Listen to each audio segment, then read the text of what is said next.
And now, Zurgrinosports and Red Dragon Studios present Money in the Bank.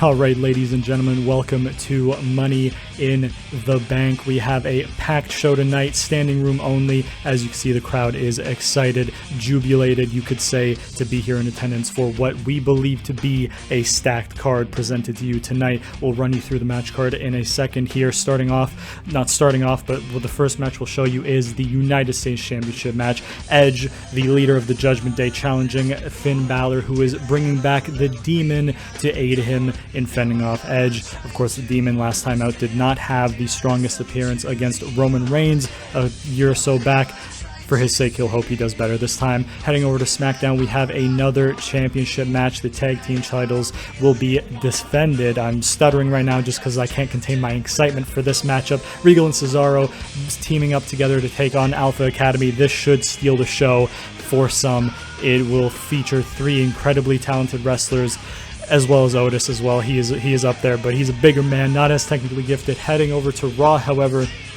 we have the Raw Women's Championship on the line. Becky Lynch defending her newly won championship, which she won against Asuka in the finals of a tournament. This time, though, a third member is added, Rhea Ripley. We'll see if that changes the outcome. Heading over to both brands, really, 4 men from Raw, 4 men from SmackDown. Challenge for the Money in the Bank ladder match. Of course, the winner of the Money in the Bank ladder match can challenge for the championship at any time within a year of winning it. We have some former WWE champions, we have some members who have never won the title, and we have 8 men who have never won the Money in the Bank, so that should be an interesting one. Over on SmackDown, yet again, we have Charlotte Flair and Sasha Banks in a rematch from Backlash. However, this time it is inside of a steel cage. Charlotte Flair cheating to win last time. Well, she didn't cheat to win. She intentionally got counted out to retain her title. Can't do that tonight inside the steel cage. Sticking on SmackDown, we have the WWE Championship match. Bobby Lashley defending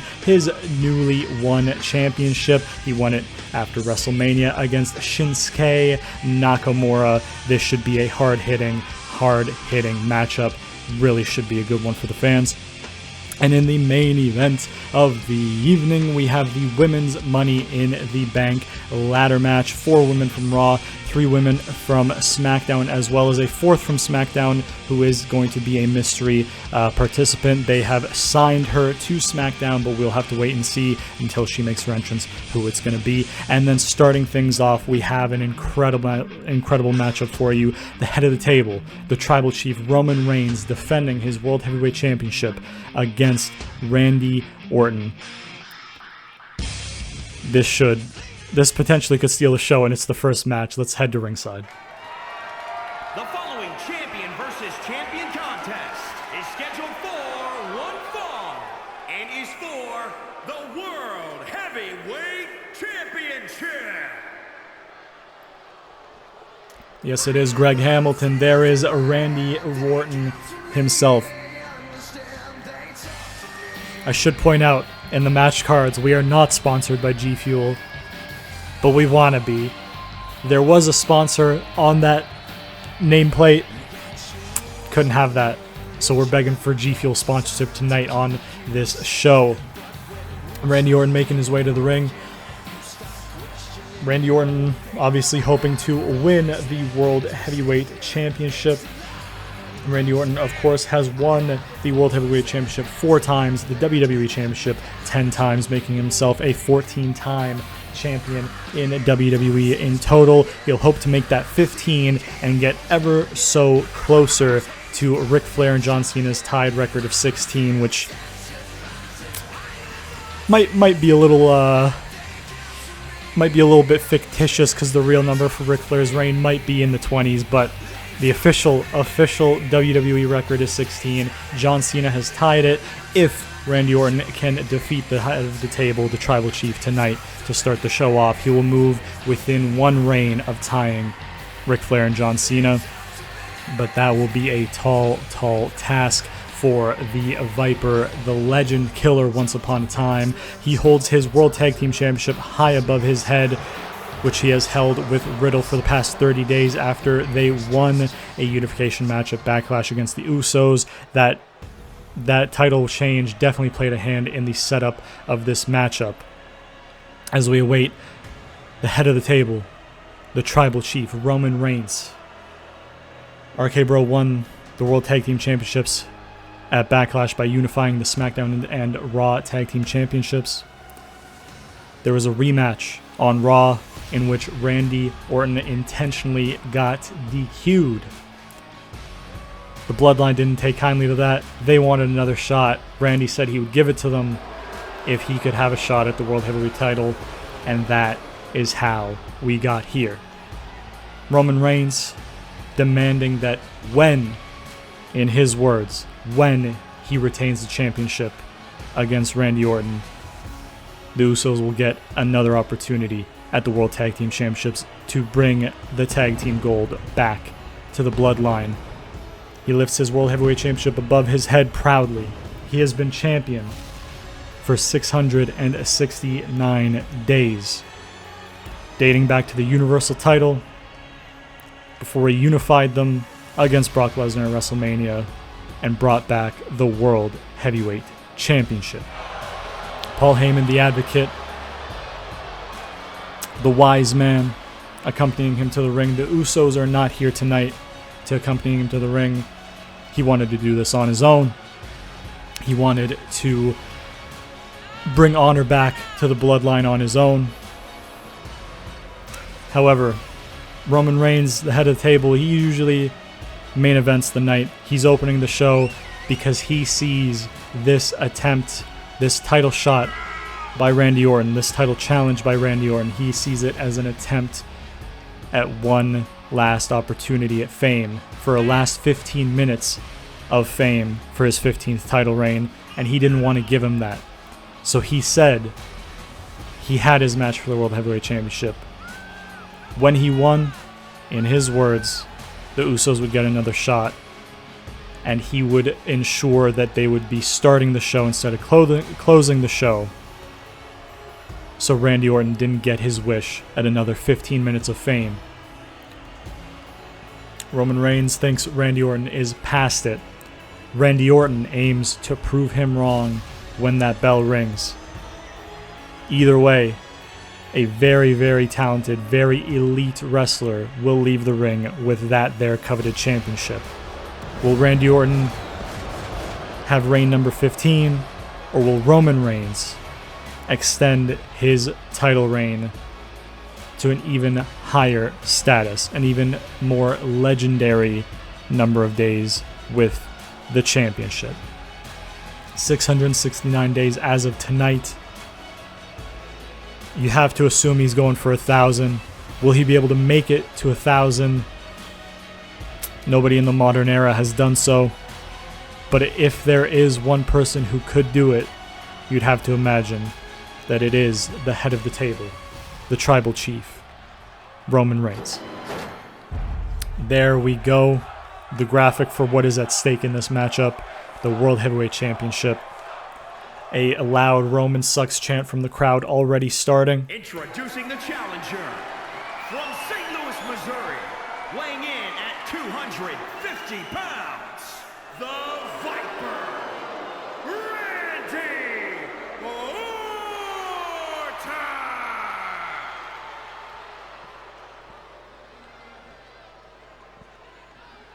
And introducing the champion from Pensacola, Florida, weighing in at 265 pounds, he is the World Heavyweight Champion, Roman Reigns! Introductions by Greg Hamilton are out of the way. All we have left to do is for the referee to take that championship. Roman Reigns taking a good long look at it. Randy Orton getting a glance at what could be his if he can get the job done. The referee raises it in the air. That is what's at stake. The most coveted championship in this business at the moment. Randy Orton, Roman Reigns. We start the match. Randy Orton with an exploder suplex to start the match, taking the offensive. As you can see, his tag team partner in RK Bro Riddle is there to support him. A Saito suplex by Randy Orton, hitting some big impact moves to start things off.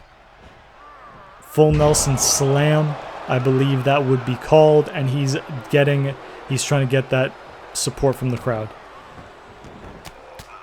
Some quick punches to the side of the head. Probably not too much power in them, but accumulated, they might irritate Roman Reigns. Randy Orton still on the offensive.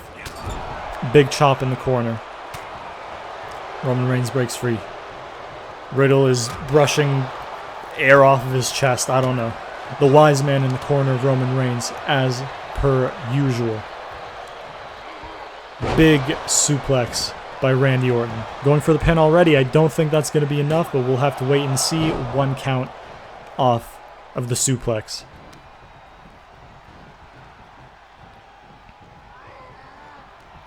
Scooping it up. Another exploder suplex of a different variation. Okay, Kevin Dunn. Don't really know what that ring around Randy's... Okay, and a random crowd cut. And all right, Kevin Dunn on his bullshit early at this pay-per-view. That's incredible. The distraction from the wise man, Paul Heyman, gives Roman Reigns enough time to recover and go on the offensive. Rope hang onto Randy Orton there. Randy Orton, though, doesn't stay down for long. Randy Orton is fired up. Wrapping him up, stretching out that back.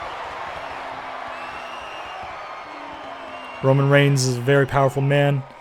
He can lift very strong, heavy individuals, and a lot of that is because of his strong back. If you can take out the back, you can take out some pretty big moves. Big belly-to-belly suplex from Randy Orton. And early on in this match, it is fairly one-sided. Randy Orton is taking it to the Tribal Chief. The Tribal Chief will hope to get back into the match. He had a reversal, and he's taking time to taunt the crowd. Maybe too much time, because Randy Orton has capitalized. Never mind. Randy Orton was reversed. Roman Reigns had him scouted. Big drop kick from Randy Orton. Perhaps the best drop kick in wrestling history could be attributed to Randy Orton. If you ask me, it is. Randy Orton, of course, very, very decorated wrestler. As I mentioned, 14-time champion, could be 15-time tonight as Roman Reigns goes for the cover. Count of 2. As I said, the Usos challenged. Oh! Can he get it? The guillotine early on.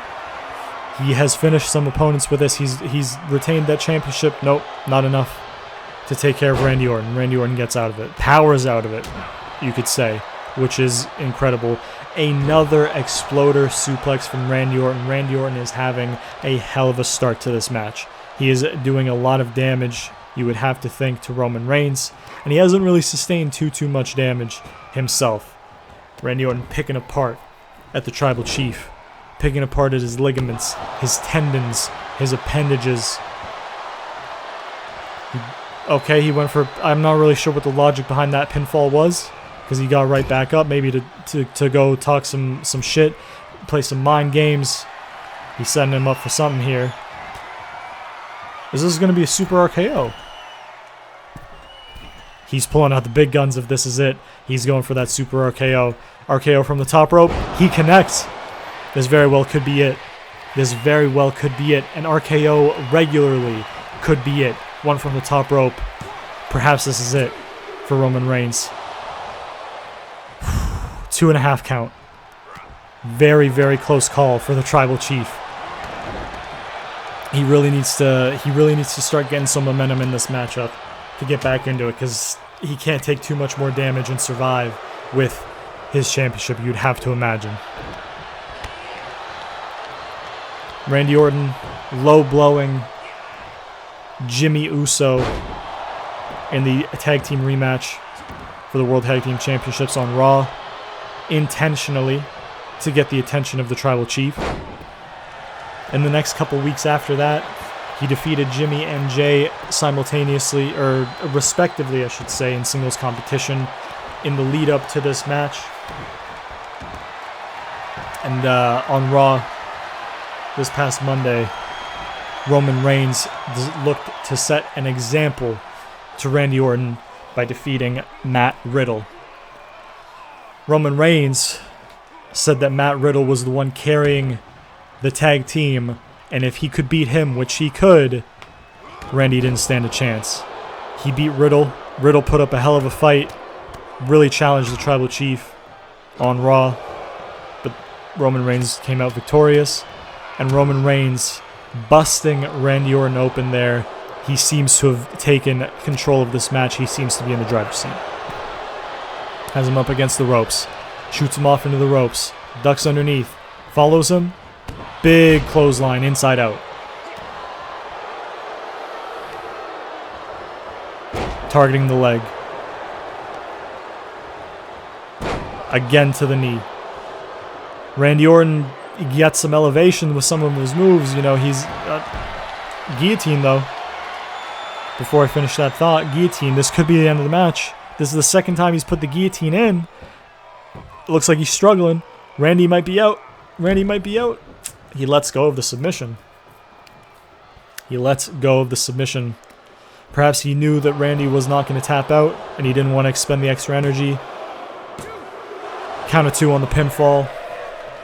Not enough.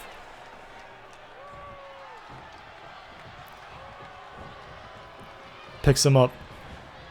Superman punch ducked or dodged by Randy Orton. Randy Orton kicks out the leg. DDT. This could be a momentum shift. It looks like he was saying something to Paul Heyman at ringside, the wise man. Into the corner. Puts him up there again. Could he be going for a second Super RKO? It looks like the knee isn't damaged too badly. If he connects with this, surely that's the end of the reign. That might be the end of the reign of Roman Reigns. 2 regular RKOs, like I said. 2 Super RKOs. No way. Incredible. 2 Super RKOs, and the Tribal Chief kicks out. Into the corner again. You're kidding me. This isn't a third one. He sent him up for a third one. No way. If he connects this, if he connects, just play the graphic for the next match card and get the rest of the show lined up, because that is, it's over. I see Paul Heyman on the apron there, going for the pinfall. You've got to be, excuse the language, you've got to be fucking kidding me with that. Not even a 1 count. Surely that was just on instinct. That was just on instinct, because it doesn't even look like he's cognizant. It looks like just a primal instinct kicked in. He kicked out as soon as he could, and then he's out of it again. He's not there. Look at him. He's lifeless. This has been incredibly one-sided by Randy Orton. Roman Reigns was in the driver's seat for a short period of time, but Randy Orton regained control of the match, and Randy Orton is piling it on. 3 Super RKOs, haven't been able to get the job done. But this is the most vulnerable I've seen Roman Reigns, perhaps in the entirety of his championship run. Randy Orton has him on the ropes. Big knee. Continuing to attack the head of Roman Reigns.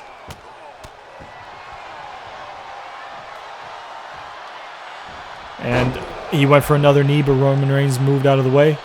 Roman Reigns going for a roll-up. Nope. Picking him up. Gonna slam him down. Boom. 1-arm powerbomb.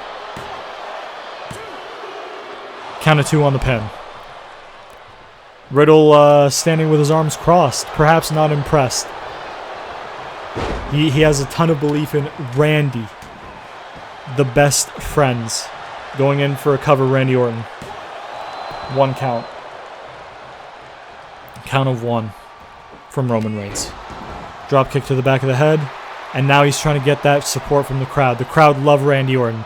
They can tell he's having the time of his career, and he is definitely counting on them to power him through. He timed that a little bit wrong. He was a little bit too early. Didn't really connect. Hoists Roman Reigns onto his shoulders. What is he going to do? Onto the rope. Picks him up. An RKO. 3 Super RKOs followed by regular one. It looks like he might be in the ropes. He's not human. He's not fucking human. Excuse the language again. I'm going to get fined for that. That's okay. I don't care. Roman Reigns is not human. 3 super RKOs followed by an RKO. And he is still in this match. I cannot believe what I'm seeing. Randy Orton picking apart Roman Reigns. He has to be frustrated. He's thrown everything he could potentially throw at Roman Reigns, and it hasn't been enough. Is he setting him up? Is this going to be a 4th super RKO? I can't imagine that. If this man connects, I would say surely this has to be it, but I've said that 3 times now. 4 times now. I'm losing count of how many times I've thought this match was over.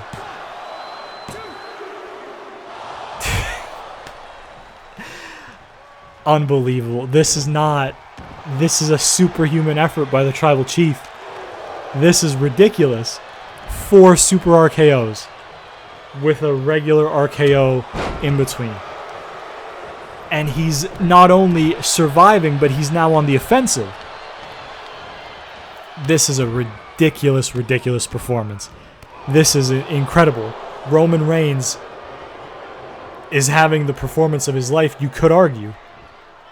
Throws Randy Orton with a release suplex, I guess you could call that. Randy Orton has thrown everything at Roman Reigns, who sets up for a spear. Is he going to get it? He connects with the spear.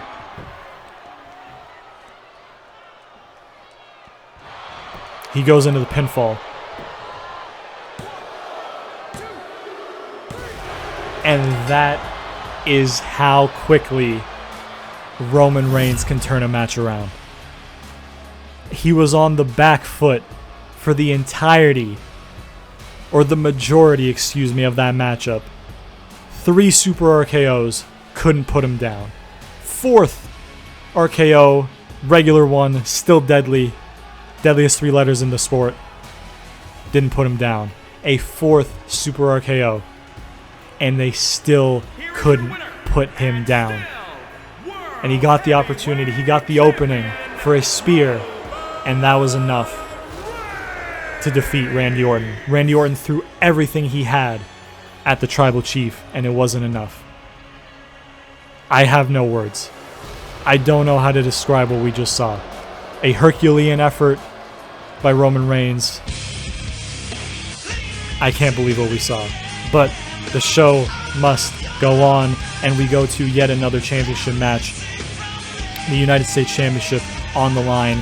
Edge representing the Judgment Day versus the Demon Finn Balor defending his United States Championship. The following contest is scheduled for one fall and is for the WWE United States Championship. Thank you, Greg Hamilton. We've got Edge with his fancy blue lights, because he's a spooky boy now. He looks to add the United States Championship to the mountain of omnipotence. This match came about, of course, over on Raw.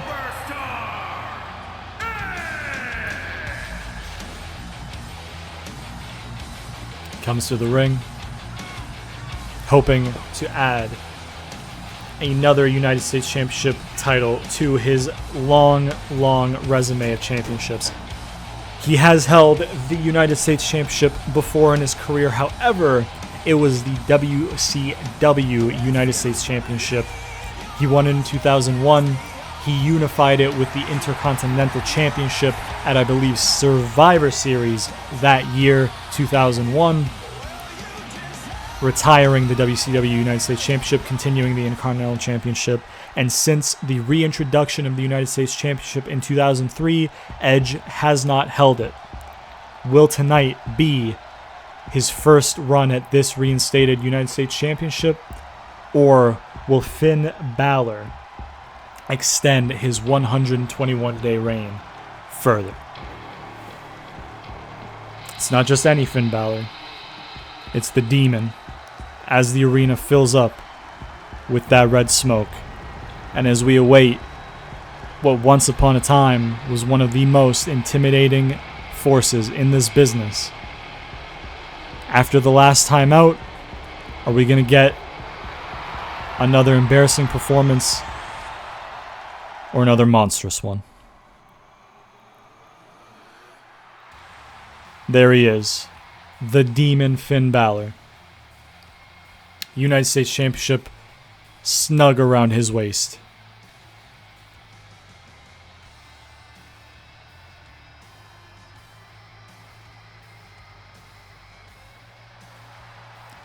He looks zoned in, as the Demon always does.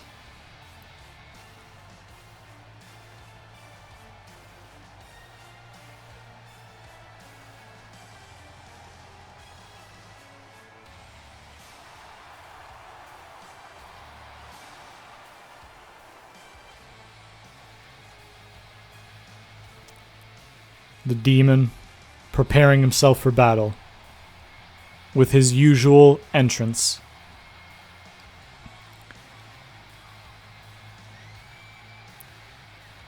He's in a different state of mind when he brings the Demon out.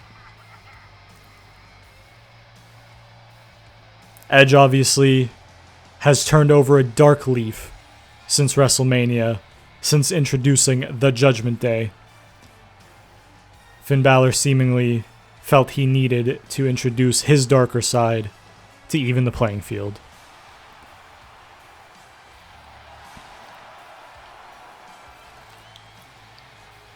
Now in this matchup, AJ Styles is banned from ringside. Not that he would get involved anyways, because he's busy tonight and it's not in his character. The Judgment Day are banned from ringside. These two will have a one-on-one match. At WrestleMania, Edge had Priest help him defeat AJ Styles. At Backlash, the Judgment Day had a returning Malachi Black. I said Aleister Black last time. By mistake, it was his former name. He is reborn as Malachi Black. They helped for a victory over Finn Balor and AJ Styles. They thought they had evened the playing field together, and the Judgment Day unevened it. So now these men, one-on-one for that United States Championship. Finn Balor, of course, getting pinned by Edge at Backlash with the introduction of Malachi Black. Malachi Black had a match against Finn Balor in a Money in the Bank qualifier. Edge versus AJ Styles was a Money in the Bank qualifier with people banned at ringside. I'll let Greg introduce him.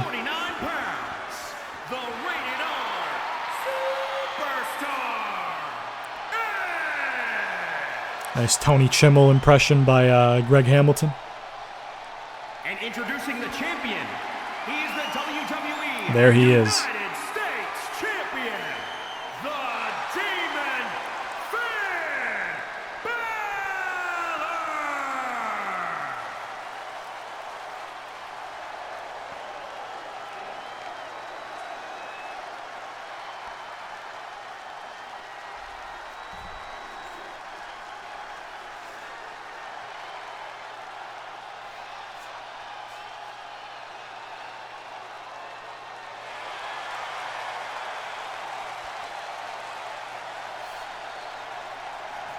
Balor. All right, the introductions are out of the way. This match is about to start. Let's go. Edge faced AJ Styles, of course, in a Money in the Bank qualifying matchup on the Raw after Backlash, with Finn Balor and the rest of Judgment Day banned from ringside. AJ Styles won that matchup. That same week on Raw, a match was scheduled for the following week on Raw between Finn Balor and Malachi Black in a Money in the Bank qualifying matchup. On that night, Edge, claiming he pinned Finn Balor and thus earned a shot at the US title, put the stipulation that if Malachi Black were to defeat Finn Balor for the Money in the Bank qualifier, Edge would get a shot at the U.S. Championship tonight at the pay-per-view. To me, personally, it seemed he was a bit insecure that he had lost the last week.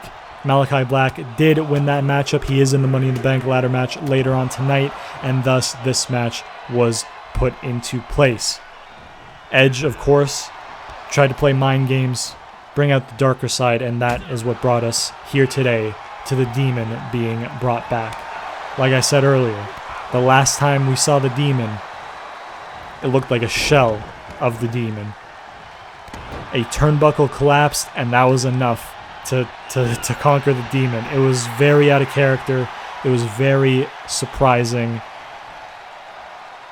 It was shocking. It looks as if tonight we are seeing the Demon of old.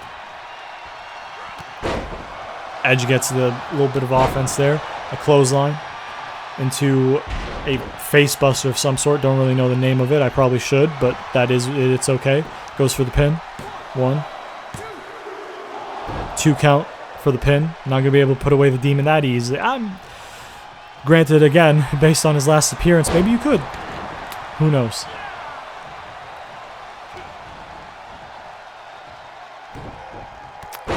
Thought Finn Balor might have been going for the 1916 there, but that was not the case. Kick to the head by Edge. Edge with a barrage of strikes reversed into a Judo throw by the Demon, who goes to the middle rope. He's calling for Edge to get on his feet. What is he going to do from the middle rope? A big missile dropkick. A big front dropkick. Picks him up. Here we go with a 1916. He goes for the pinfall. Count of 2 on the 1916. The Demon Finn Balor will need more to put away Edge. He goes to the top rope. Could we be seeing a coup de grace? Yes, we can. He connects. Is this enough? 1, 2. The Demon Finn Balor making surprisingly quick work of the Hall of Famer Edge. That is a surprisingly easy defense of the title. Not to take anything away from the Demon Finn Balor, of course, but somebody of Edge's legendary status was put away by his standards fairly easily there. So if he was feeling insecure about not getting the job done against AJ, you can only imagine how insecure he's feeling now. He could perhaps be feeling embarrassed that he was beaten that quickly with such a high prize on the line at this pay-per-view. The Demon Finn Balor seems to be back to his old form. Form is temporary, class is permanent, and that seemingly applies to the Demon. He had a rough time out the last time, but it seems that we can all forget that as an anomaly, because the Demon made quick work of Edge. Now we head over to SmackDown for the Tag Team Championships. Alpha Academy won the titles back at Backlash in the finals of the tournament against the Hurt Business. This is their first time defending them. 30-day title reign. Regal and Cesaro teamed up after their match at Backlash and have been on a bit of a run, earning themselves this Tag Team Championship match. I guess Greg Hamilton doesn't care to introduce the Tag Team title match, just the singles titles, I guess. I don't know. We see Regal and Cesaro combined imaging, branding, whatever you want to call it. They're coming out together. See, on SmackDown, they've been coming out separately. They have, devised a tag team entrance, I guess it appears to be seen. I don't know what I'm saying. These two men are so incredibly talented. The prospect of this matchup unfolding before my eyes has me excited, has me stuttering. I can't find the words out of excitement. Regal seemingly is also very, very excited. These men challenging for the Tag Team Championships on the SmackDown after Backlash. Regal and Cesaro announced that they would be joining forces to team up. Later that night, they defeated Los Lotharios in tag team action. The next week on SmackDown, they defeated the Dirty Dogs in tag team action. The week after that, they defeated the Hurt Business in tag team action. And this past Friday night, they defeated, in a number one contenders match for the tag team championships, they defeated the Mysterios, Familia Misterio, to earn themselves this opportunity at the tag team titles. Since winning the tag team titles, Gable and Otis, the Alpha Academy, have not featured in action on SmackDown, but they have featured in various segments in the back. And introducing the champions. But this is their first defense of these titles. The Alpha Academy coming down to the ring. WWE Tag Team Champions. That they are. And Chad Gable, the Alpha Academy. There they are.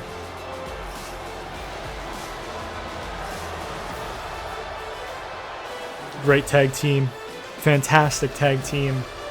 Now 2-time tag team champions, 1 time over with the Raw tag team titles in the lead up to WrestleMania, and now a WWE tag team championship to their name after winning that tournament at Backlash, which the finals culminated at Backlash. The tournament did not take place at Backlash. The tournament took place on SmackDown, where every week there is great wrestling in every division, just like there is on Raw. Maybe to a lesser degree, though. But that's just one biased commentator's opinion. Greg really just doing the bare minimum here, huh? Greg really doesn't care about the tag titles, I guess, but I'll tell you what I do, and these fans do, and most importantly, these competitors do. They are about to give it all. They're going to leave nothing in that ring in the hopes of either winning or retaining those championships. Cesaro and Otis start us off in this tag team matchup. Chad Gable, of course, a decorated tag team wrestler. He has held tag team gold with Jason Jordan as part of American Alpha, both in NXT and on SmackDown. He held tag team championship gold with Robert Roode. Cesaro, of course, is a decorated tag team competitor in the WWE and outside of it, but within the confines of the WWE. Cesaro is a 5-time Raw Tag Team Champion, 4 times, once again, too excited about this match, I can't even speak properly. 4 times with Sheamus as part of the Bar, 1 time with Tyson Kidd when it was referred to as just the World Tag Team Championships, I believe, after they got unified back in 2010 before the brand split in 2016 created Raw and SmackDown titles. He is also a 2-time SmackDown Tag Team Champion, 1 time with Shinsuke Nakamura, who is in action for the WWE title later on tonight, and 1 time with Sheamus as part of The Bar. William Regal, on the other hand, is a 4-time World Tag Team Champion in the WWE, 2 times with Lance Storm, 1 time with Eugene, and 1 time with Tajiri. These men have had multiple occasions of tag team success with other members. Will they be able to combine forces with a German supla bebe from Chad Gable to Cesaro? Will Regal and Cesaro be able to combine their great talents to dethrone Alpha Academy? Alpha Academy, of course, like I said, this is day 30 of their reign. Cesaro tagging in William Regal. Regal versus Chad Gable. What a matchup to see in the ring. As was Gable and Cesaro. As is Otis with any of those 2 opponents. This match is chock full of talented wrestlers in that ring. Dragon screw, corkscrew, whatever that's called. It hurts the knee, folks, let me tell you. Chad Gable taking it to William Regal. Flip neck breaker there. Into a German supla bebe. Showing incredible strength for the Olympian. We're going to take a sip of this G Fuel, baby. Please sponsor me. Incredible stuff. Incredible product, just like we have incredible match happening in front of us. Otis pumping himself up. Getting some offense in on William Regal. Some people might believe the fact that these men have not stepped in a ring, referring to Alpha Academy, since they won the tag team titles. Some might say that that is a big, big detriment or deterring factor to their title defense. They have not been in the ring, whether in singles competition or in tag team competition, in the span of 30 days. William Regal and Cesaro have been in competition every week in those same 30 days, owning their craft, creating a chemistry of a tag team. However, Alpha Academy have been teaming for a while, so their chemistry is already at an elite tag team chemistry level. They didn't have to build up the chemistry. Regal and Cesaro do. Will they have built up their chemistry enough? And will they play their cards right, so to speak, come in with a proper game plan to win this match and dethrone Alpha Academy? Or will Alpha Academy add a first title defense to their records? Otis and Cesaro, they started off the match and they're back in the ring right now. Gable and Regal seemingly on the outside. The camera can't see them. Don't know for sure, but they might be wrestling it out there. Otis really putting in the work on Cesaro's left knee, and he's doing some more damage to the left knee. Cesaro, of course, incredibly strong individual. A lot of that strength comes from the legs, but if you don't have anything to support the weight, your knees are going to crumble. You're not going to be able to lift anybody. Otis is a big, big individual. Hugely strong individual. Cesaro can lift him. We know this. But with a busted knee, perhaps he won't be able to, which is perhaps the thought process behind Otis targeting that left knee of Cesaro. Chad Gable going to the top rope. What are we going to see here? Going for the moonsault. He connects. Beautiful form on that moonsault. Dragging Cesaro to the middle of the ring before he pins.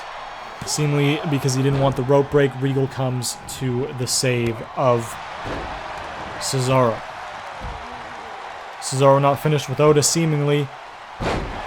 Bad knee, whether it may be hurt or not after those attempts to injure the knee. He could still lift Otis over his head for a reverse suplex. He seems to have it cut out for Otis. Chad Gable not really letting him get too much damage in on his prize pupil, his prize student. Sets him up in the rope. Reversal by Cesaro there. Cesaro sending him up. Perhaps looking to drag him into the corner, but Chad Gable is not letting that happen. Big chop, knife edge chop from Gable. Butterfly suplex, butterfly underhook suplex, double underhook suplex. Don't really know what to call that precisely. However, it was executed beautifully. Otis going in off the pin off of Gable's move. Gable going to eliminate Regal out of the equation, but Cesaro does kick out at the count of 2. That is not enough to put down Antonio Cesaro. Otis going to the top rope here. Looking for a big splash. Big elbow. Misses. High risk moves for a reason. And Otis found out that reason just then. The move that Chad Gable just hit to Cesaro a few moments ago, excuse me, Cesaro does to Otis. A receipt of sorts, you might think. Cesaro in for the pin. Count of 1. Otis has not taken enough damage to be put down that easily. Lifts him up again. Same maneuver. Tags in Regal. Regal has been on the outside for a little bit more fresh. Cesaro can catch his breath. Knee trembler from Regal. It looked like Gable tried to break up the pin, but miscalculated his strike. Luckily for Alpha Academy, Otis had it covered, and he did kick out of that maneuver. Regal stretch by William Regal onto Otis. Is this going to be the end of the match, or are we going to see new tag team champions? He's really getting a good stretch in there, hence the name of the move. He's really ranking it in, really digging it in. It was not enough. Decides to abandon the move. Perhaps doesn't want to waste the energy if he knows that Otis will not succumb to it. The referee stuck behind Otis in the corner. Otis calling Regal to his feet. Big clothesline out of the corner. Picking up catch suplex, Expoto suplex, something like that. Big knee to the side of the head. Big elbow to the back. Otis egging on the crowd. He knows that he's got that power. He knows he's got one move finishing of a match power. Not many men in this company possess the power that Otis has. Whatever he lacks for in speed or technique, he offsets with his power. Big splash from the middle rope there, not enough as Regal comes to the save. Cesaro comes to the save for Regal. Big punch to the stomach. Swing and a miss on that one. Cesaro laying in strikes, but needs to get out of the ring to avoid getting disqualified from the ref's count of 5. Regal shoving. Otis does not want to be in that corner. Elbows his way out. And a big release power slam. Don't really know what you would call that. Tags in Gable, who is more fresh. Gable and William Regal in the ring. Incredible maneuver by Chad Gable. He wants Regal on his feet. What does he have in store for him? Whatever it was, it didn't connect as he had hoped. Regal had it covered. Regal saw it coming. What is Regal doing here? He wants him in a certain position on the mat, but he seems to be having trouble making up his mind. Perhaps going for the Regal stretch there, but Chad Gable not going to let him do it. Nice little leg trap by Regal. Some good technical reversals happening here. Big drop kick by Regal, tagging in Cesaro. Both teams doing a good job of keeping themselves fresh, tagging in and out of the ring, not letting one man stay in there too long and take the brunt of the damage. Otis back in the ring as I speak of that. Ooh. Cesaro catches Otis with something as Otis tried to run at him. Goes for the cover. 2.5. Getting close. Cesaro picking up Otis. Big boot to the face. Whatever he was going for there, Otis isn't having any of it. Otis wants out of the match. He wants Gable back in. Gable in with Cesaro. Oh, Cesaro going for the Gotch neutralizer. Hits it. Connects. But he is in Alpha Academy's corner. It looks like he is trying to drag Gable out of the way for the pinfall. Dragging him into his corner. Out of the way of Otis. Now going for the pin. Otis could still make it in time to break up the pin. Count of 2. Otis did not attempt to break up the pin, but Cesaro perhaps wasting too much time bringing Gable to the other side of the ring, allowing him enough time to recover to kick out. Big crossbody. It looked like he was potentially going for a European uppercut, but it ended up connecting with the crossbody. Perhaps misjudged the distance and had to course correct in the middle of the air. Gable now, bringing Cesaro to the Alpha Academy corner. Tagging in Otis, shooting Cesaro off the ropes. Drop down, drop kick. Otis now, the legal man with Cesaro. These two men started it off, and they are back in it once again. Going for the pinfall, Regal for the save. Regal and Gable now.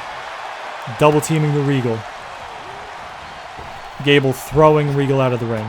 Gable leaving the ring himself. Cesaro with a UFO.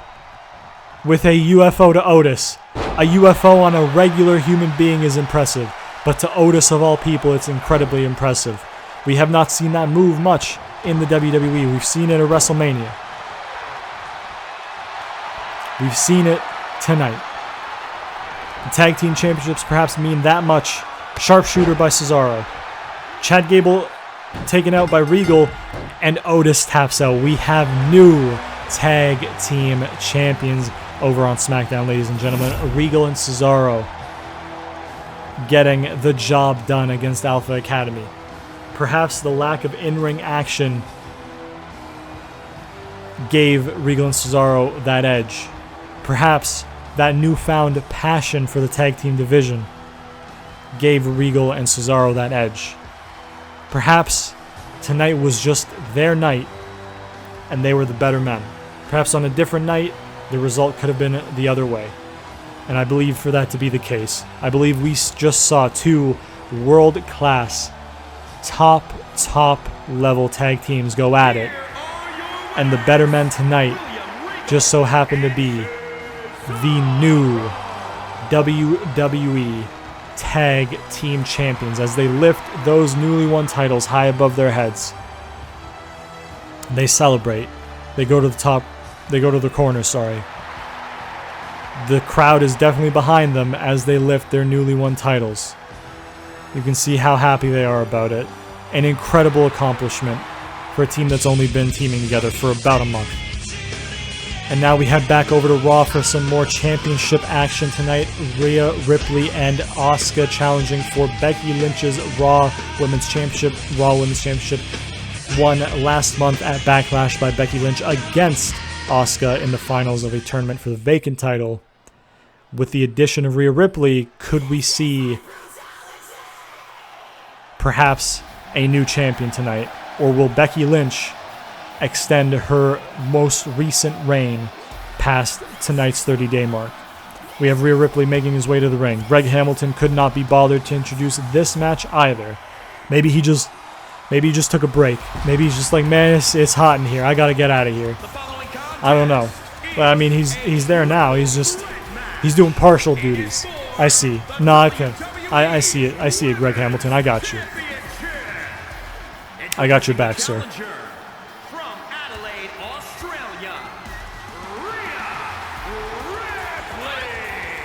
Rhea Ripley there coming to the ring. Now, Rhea Ripley and Asuka both wanted an opportunity at Becky Lynch's Women's Championship. Asuka felt that it was a fluke loss at Backlash. Rhea Ripley thought, you had your chance, I want mine. Okay.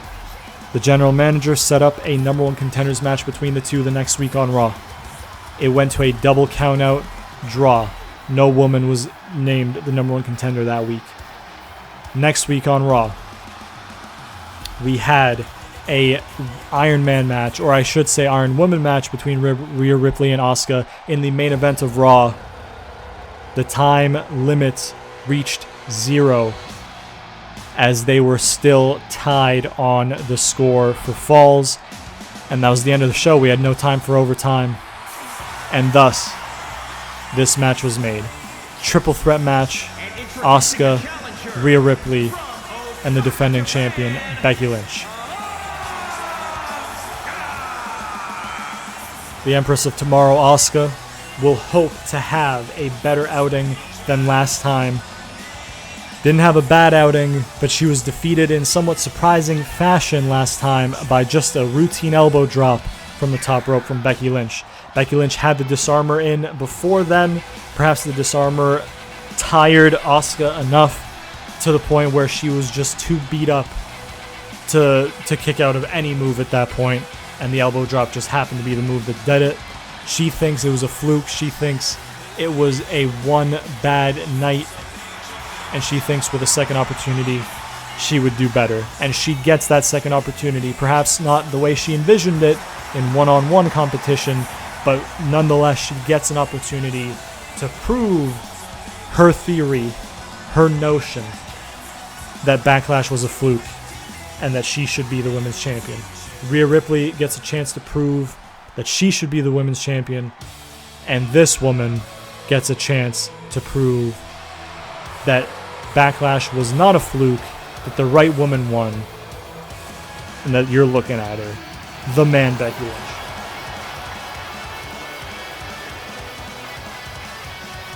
Becky Lynch, of course, holding this championship for 30 days, winning it at Backlash, as I've said.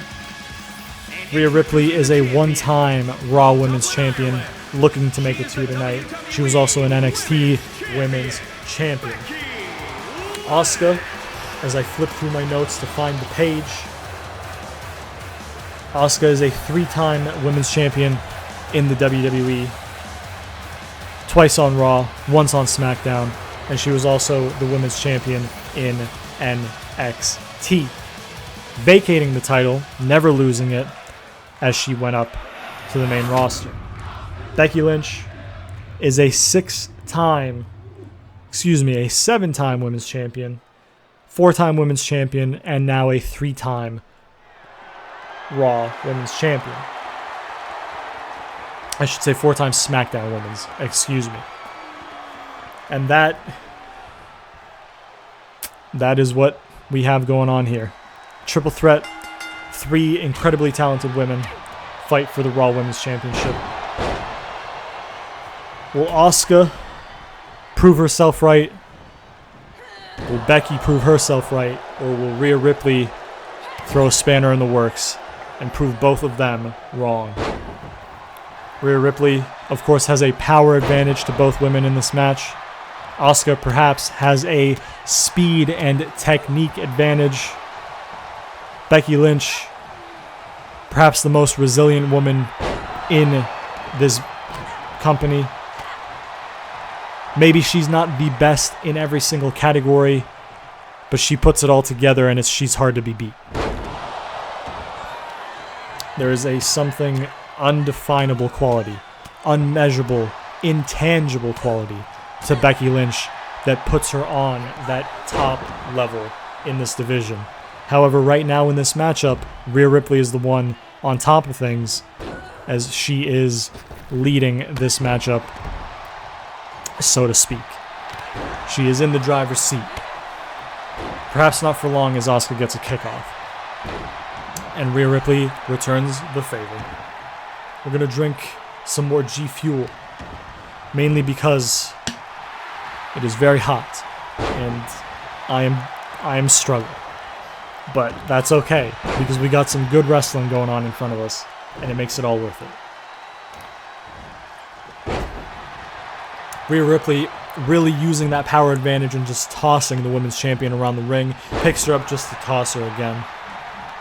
Asuka taunting Rhea Ripley, which perhaps is not the smartest idea, as now she had her sights set on her. She put a target on her back, or perhaps her rear end, with how she was taunting. Now she's in the corner. Rhea Ripley's attention back to the man, Becky Lynch. Big time Bex, you might call her.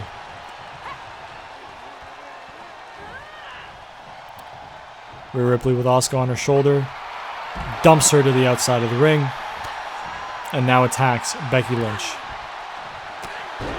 There we go. Becky Lynch. Ooh, double underhook suplex. Tiger suplex, perhaps. I really should know the name of these moves. Once upon a time I did. Why does Asuka look like she's trying to tag into the match? This is a triple threat match. You better break it up, because that Riptide almost had the match done and dusted.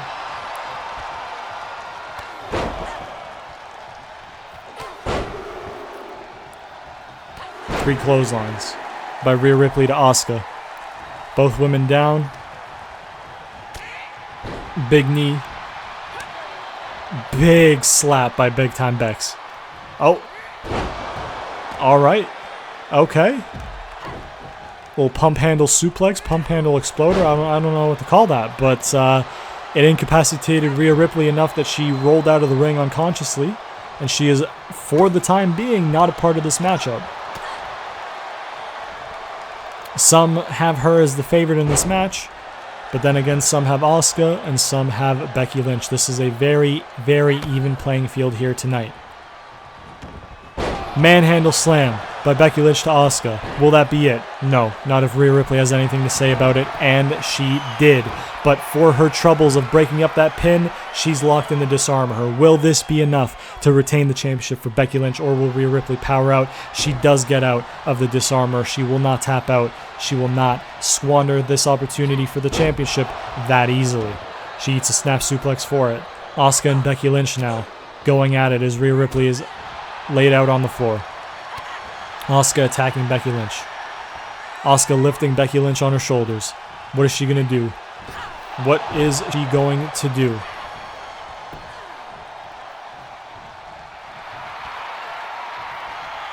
Rhea Ripley taunting in the corner. Asuka attacking the knee of Becky Lynch. Little tackle, I guess, from Rhea Ripley into a pinfall. Will this be enough? No, count of 2. Asuka will not go down that easily. Knee to the stomach, and another one, and another, and another. Trying to take down that abdomen. Perhaps break some ribs.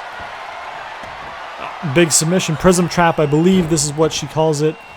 Not enough. Becky Lynch gets involved. Becky Lynch now taunting. Perhaps not the right time to be taunting in this matchup, but it didn't really hinder her spot in this match right now because she is unscathed. Okay, big maneuver from Asuka to Rhea Ripley. Sights set on Becky Lynch now. Becky Lynch, Exploder suplex.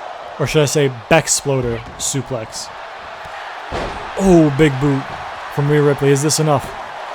Count of 1. Nowhere near enough. Becky Lynch will not surrender her championship that easily. Big slap, another slap, and an elbow. Forearm, sorry. 2 more. And just a striking combination. And a big enziguri to boot. Leg drop to the arm. Asuka recovering at ringside. Okay, cut to the crowd. Okay, don't really know what happened there. It happened really quick, but Rhea Ripley somehow turned the tables on Becky Lynch, who was in the driver's seat. Becky Lynch, however, going for a manhandle slam. Asuka, don't know what she's going for there. Never mind, gets her into the Asuka lock. Rhea Ripley's down. She's got the Asuka lock locked in. Is this going to be enough? Will we see a new Raw Women's Champion, or will Becky Lynch survive this onslaught? She does not. Becky Lynch taps out to the Asuka lock. Asuka, it looked like she was going to do it to Rhea Ripley, but decided against it. Asuka there winning the Raw Women's Championship. She proved herself right that Backlash may have just been a fluke, even with a third competitor added into the matchup. Asuka wins the Raw Women's Championship. There you see the move that ended it all. The Asuka lock causing Big Time Bex to tap out. And we have a new Raw Women's Champion.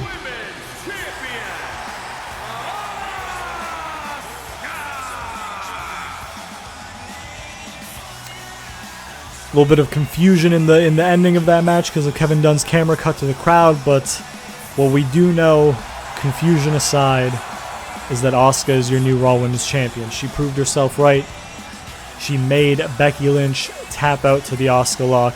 Becky Lynch tapping out is not a common sight, may I remind you, and we have a new Raw Women's Champion. But now it is time for the first of 2 Money in the Bank ladder matches, this one being the men's Money in the Bank. AJ Styles, Malachi Black, Damian Priest, Drew McIntyre, Ricochet, Mustafa Ali, Buddy Murphy, and Cody Rhodes challenging for the Money in the Bank. Let's see who starts us off.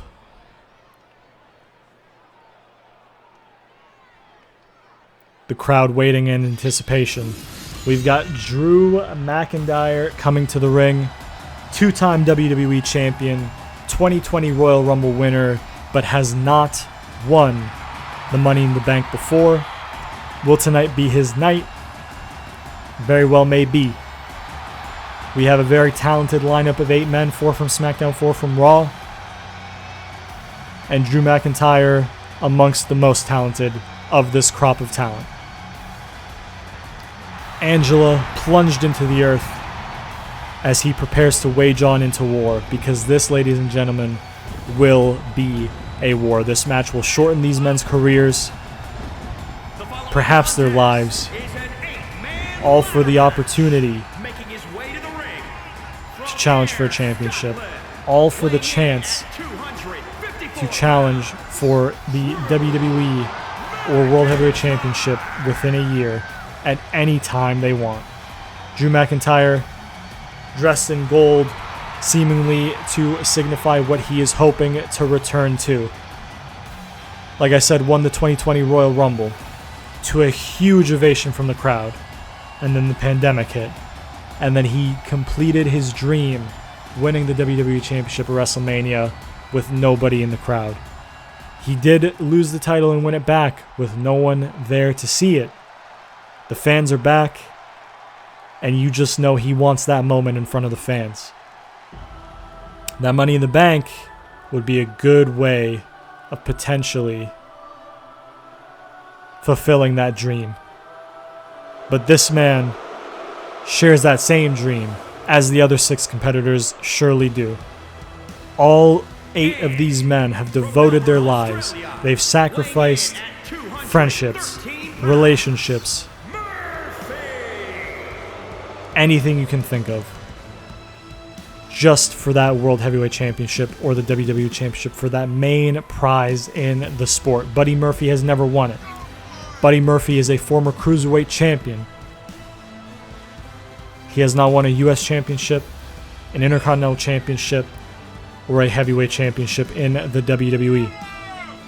He hopes to get one step closer tonight by winning that briefcase. An interesting fact in this matchup: none of the 8 competitors in this match have won the Money in the Bank before. And thus, tonight we will crown a new Money in the Bank winner in the history books. It will not be a repeat winner tonight. It will be a unique new winner of the briefcase. It very well could be Buddy Murphy. It very well could be Drew McIntyre. It very well could be any of the 6 other men in this match.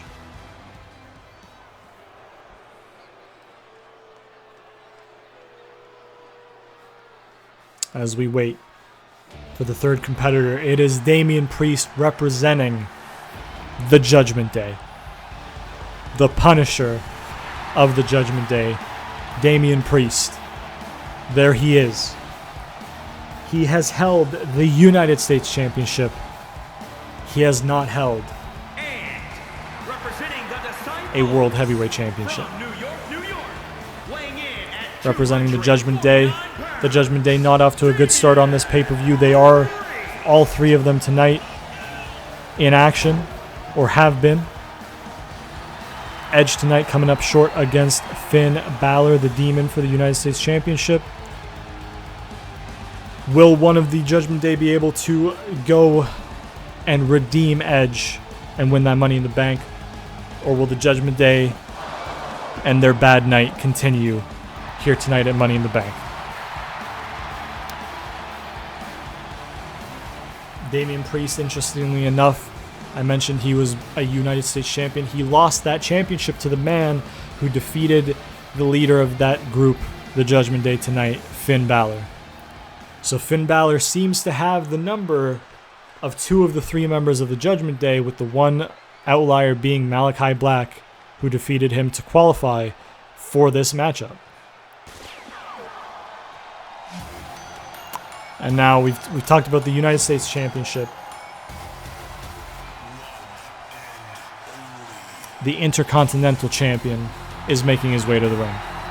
Ricochet, holding that championship for 117 days. That reign will continue past tonight because it is not on the line. But perhaps, if things go well for him tonight, he could be a double champion in the near future.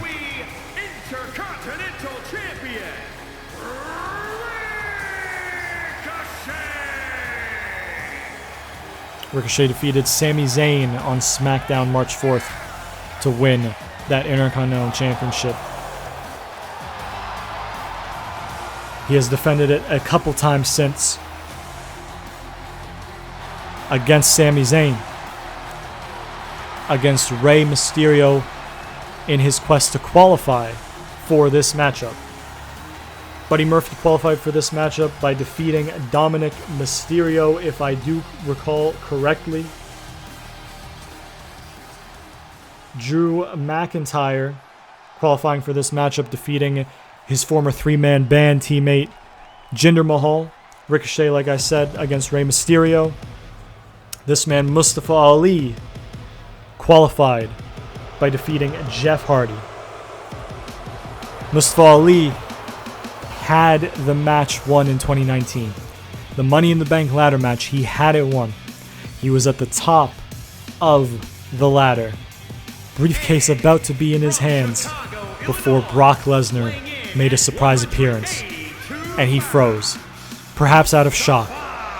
And Brock Lesnar won the Money in the Bank that year. Mustafa Ali, out of every contender in this matchup, has been the closest to winning that Money in the Bank briefcase. But close does not count. Tonight he hopes to rectify that mistake, get to the top of the ladder, hold that briefcase in his hands, pull it down, and earn himself a guaranteed title opportunity at the time of his choosing. Of course, Mustafa Ali has had some bad luck breaking into that upper echelon in his career.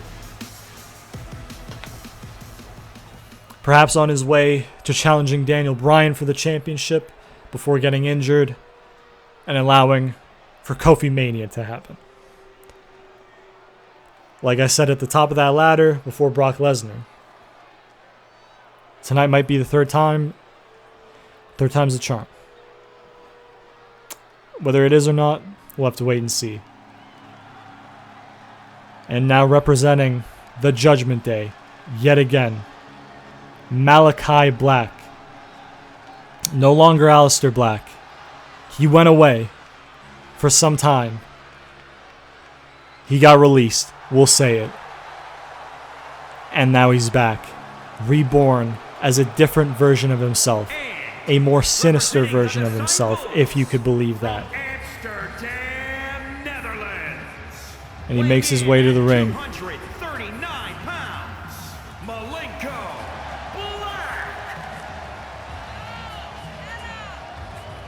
He makes his way to the ring.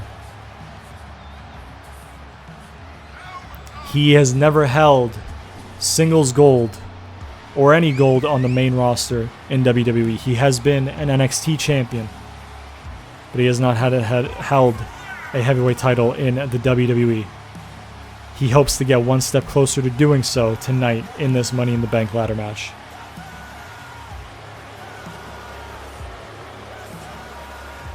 An imposing figure. A terrifying figure. Look into his eyes. One of them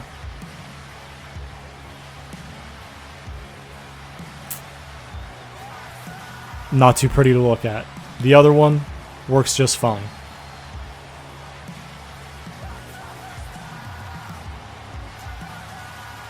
He slits himself into that corner and awaits the remaining members of this matchup.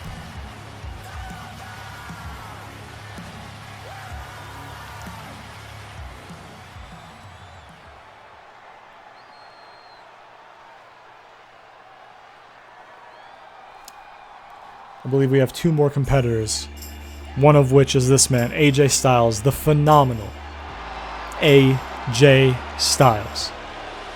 One of the best of all time at the end of the day. When he decides to hang up his boots, he will go down as one of the absolute best to grace this business.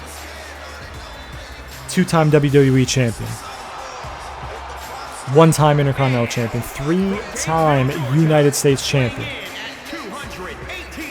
Grand Slam champion, Triple Crown champion. He's done it all. He's been a champion here. He's been a champion in Japan. He's been a champion everywhere he's gone. And he wants to reach that level again. It's been a while since he's held the heavyweight championship.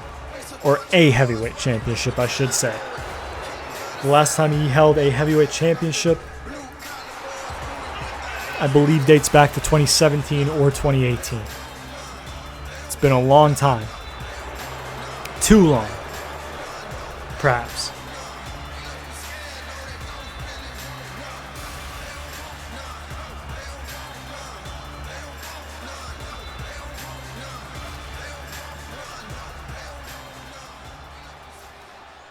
And now we await the final competitor in this matchup.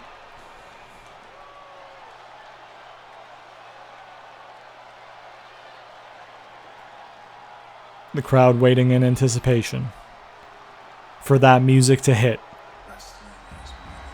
and for that electricity to shoot through the crowd as we await Cody Rhodes. Now this man, perhaps the one man you could argue Roman Reigns fears as a threat for his championship since returning to WWE at WrestleMania and defeating Seth Rollins.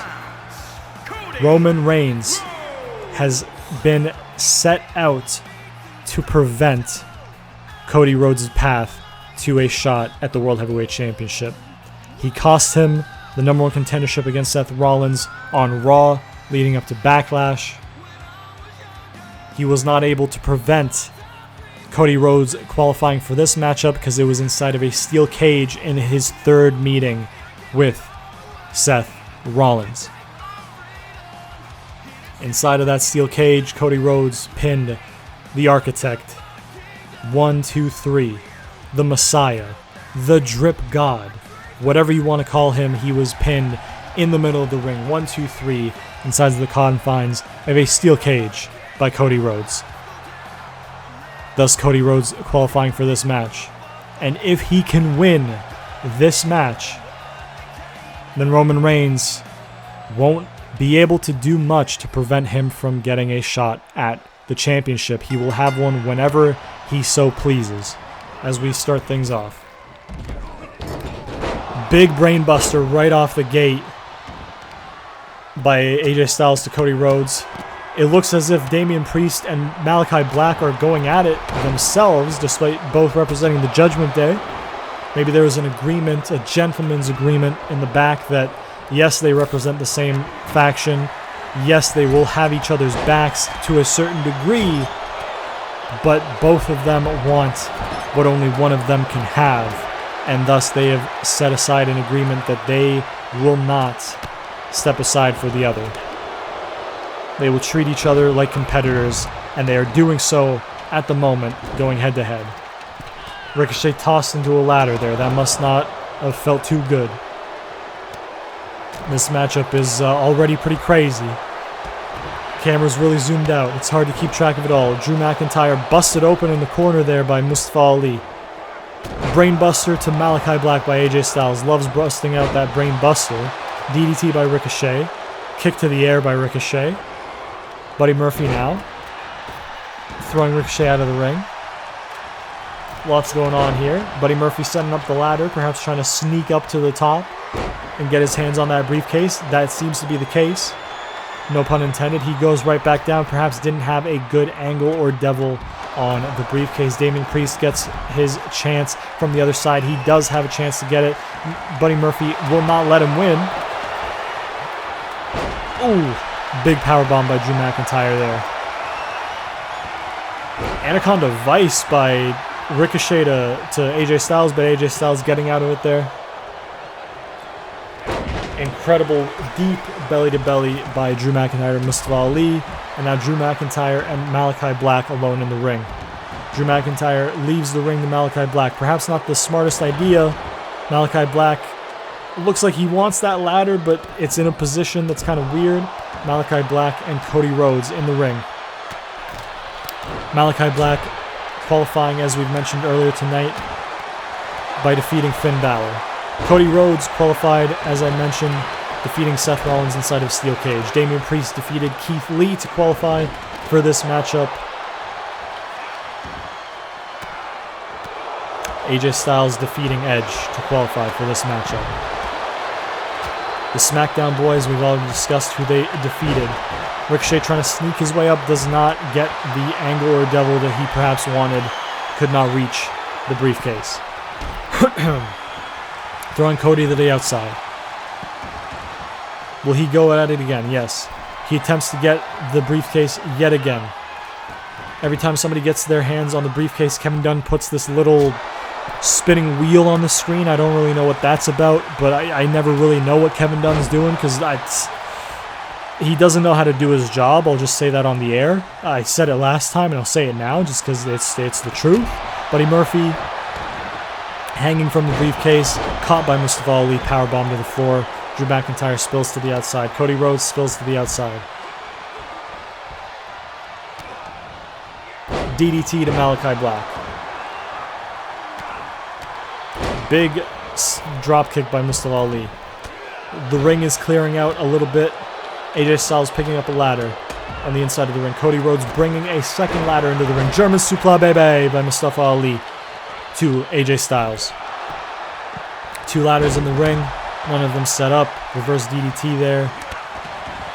Big neck breaker by Mustafa Ali to Malachi Black.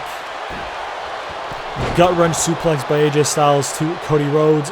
Drew McIntyre with a big sit-out powerbomb to Damian Priest on the outside. Both members of Judgment Day are not having the best of times at this current moment. Buddy Murphy, that ladder certainly went somewhere. Roll up, 1-arm powerbomb perhaps. Sit out, yes, by Buddy Murphy. Buddy Murphy and Ricochet in the ring, mixing it up. Mustafa Ali still in there. Put up against the ropes. Ricochet, what is he going to do here? Jumps over. Incredible feat of athleticism there. Excuse me. Drew McIntyre, of course, back in the ring. AJ Styles and Cody Rhodes mixing it up in the corner there. We're going to drink some more G Fuel. Please sponsor me here.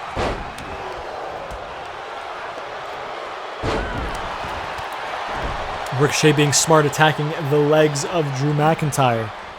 Drew McIntyre already the biggest individual in this matchup, and thus he has more weight to move up that ladder. The ladder perhaps will be less stable with him on it, and taking out the stabilization of his knee could hinder his ability to climb the ladder even more. Once again, going to the knee. Ricochet has a game plan. He is targeting Drew McIntyre's knee. The bigger they are, the harder they fall. Pedigree to AJ Styles by Cody Rhodes. Malachi Black at the top.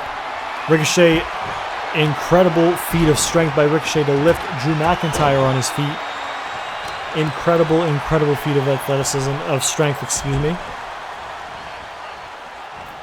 AJ Styles with another brainbuster to Cody Rhodes. Second to Cody Rhodes of the night. Third, he's pulled out overall. He's really loving that brainbuster tonight.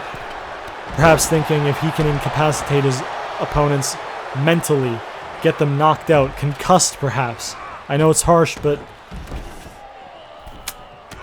it would be worth it for a chance at the Heavyweight Championship. Whether it be on SmackDown with the WWE Championship or on Raw with the World Heavyweight Championship. Maybe one of these men will win and stay on their roster, on their brand. You'd have to imagine if Cody Rhodes wins, he will stay on Raw with Roman Reigns in his sights, because he is in his sights currently. But perhaps an AJ Styles might switch brands, or Mustafa Ali might switch brands. We have to wait and see. Again, Kevin Dunn with this little mini game. Is he like bored during the show? He's like, oh, somebody's up there. Let's play. Okay. AJ Styles brought down, electric chair. Cody Rhodes going to the top rope. Who's he got in his sights? Who has he gotten in his sights? One of the men on the outside, perhaps. I bumped my microphone accidentally. Cody Rhodes just perched up on the top, looking to get the attention of somebody. It looks like no. He steps down.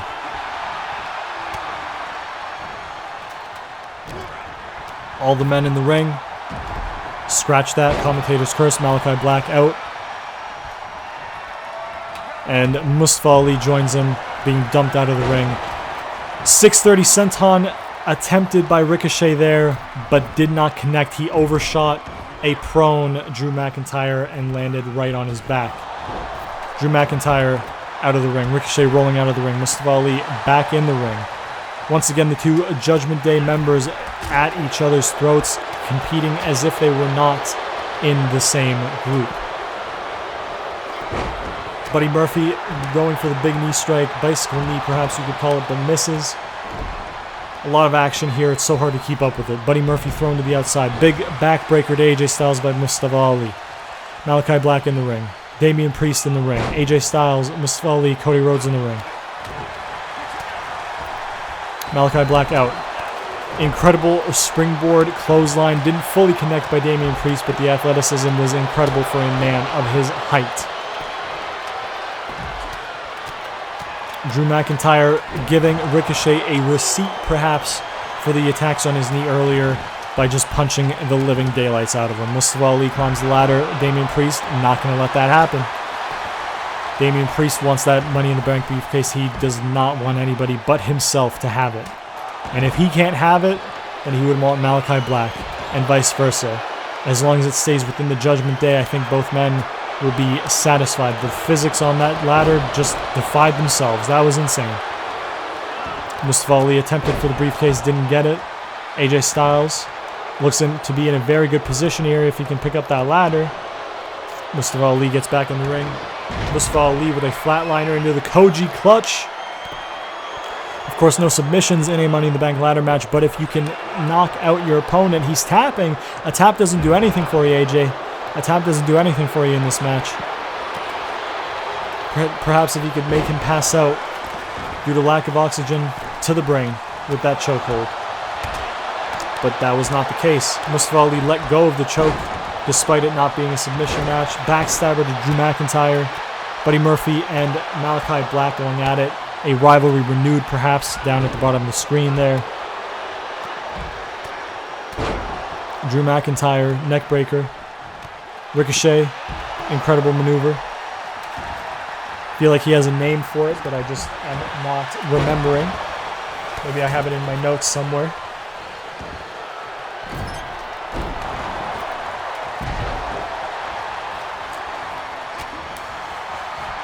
All the men are in the ring. He's going for that same maneuver again. Let me really see if I can find it in my notes, because I feel like he's got a name for it. I don't know. Beats me. Recoil, maybe? Is that his finisher? You'd think that the commentator for this show would know that, but he did not. Sit out spinebuster by Drew McIntyre to Buddy Murphy there. That cannot feel good. Oh, crossroads by Cody Rhodes to Malachi Black. Malachi Black on his back, incapacitated in the ring. AJ Styles and Cody Rhodes locking it up. Release suplex, front release suplex. Big attack by the ladder by Drew McIntyre to Damian Priest on the outside with the ladder. Here we go. AJ Styles. Chin breaker. Lifts him up. Oh! A burning hammer it appeared to be by AJ Styles. Malachi Black hitting Ricochet with the mist over at ringside. Styles clash to Mustafa Ali. If AJ Styles can set up a ladder and climb up the ring, Mustafa Ali's lifeless body was a little bit in his way. So he's going to hit him with another Styles clash. This is a waste of time if you ask me. He could have been up that ladder. He could have been grabbing that briefcase, but now the Judgment Day are back in the ring. But Damian Priest, the Reckoning. Another brainbuster by AJ Styles. He's loving those brainbusters tonight. Perhaps he wanted a phenomenal forearm but didn't have a target, so he came back in the ring. Damian Priest and Malachi Black really targeting each other. It's as if maybe that gentleman's agreement, maybe they're taking liberties with it and airing out some grievances with each other in this match. Maybe there's some tension brewing in the Judgment Day, and they're using this match as an opportunity to hash it out. Who knows? You would have to ask them. I certainly do not have the guts to go ask them backstage. Buddy Murphy with a ladder, busting open Drew McIntyre. Although I thought he was busted open earlier in the match in the corner, maybe that was somebody else. Ricochet scurrying up the ladder. He's got the briefcase. Can he get it? Kevin Dunn with his little fucking, excuse me, fine me, I don't care. screw Kevin Dunn with his little mini game, phone game, whatever he's doing on the screen there. Oh, crossroads to AJ Styles. Ricochet still hanging there. Is he going to be able to get the briefcase, or is he going to... His grip let out. He could not stay up there that long, especially not this deep into the match. Big maneuver by Mustafa Ali to Malachi Black there. Buddy Murphy throwing Malachi Black out of the ring. Ricochet thrown out by Mustafa Ali, and AJ Styles thrown out by Cody Rhodes. Mustafa Ali alone in the ring. Shades of 2019, but he is joined by Buddy Murphy bringing in a second ladder, which has a mind of its own, apparently. And so does that other ladder. I don't know what's going on. Are these fake ladders? What's going on? The ring has cleared. Ricochet is all alone. He was for a second. Not anymore. Hits AJ Styles with the ladder, setting up the ladder in the middle of the ring. Cody Rhodes went for an elbow drop, and he wildly missed. Ricochet and Ali. RKO, or a cutter, or whatever you want to call it, from Ricochet to Mustafa Ali at the top of the ladder. Cody Rhodes climbing up the ladder, perhaps didn't have the right angle or devil on it. Great back suplex there. The name of it is escaping my mind right now, but incredible move.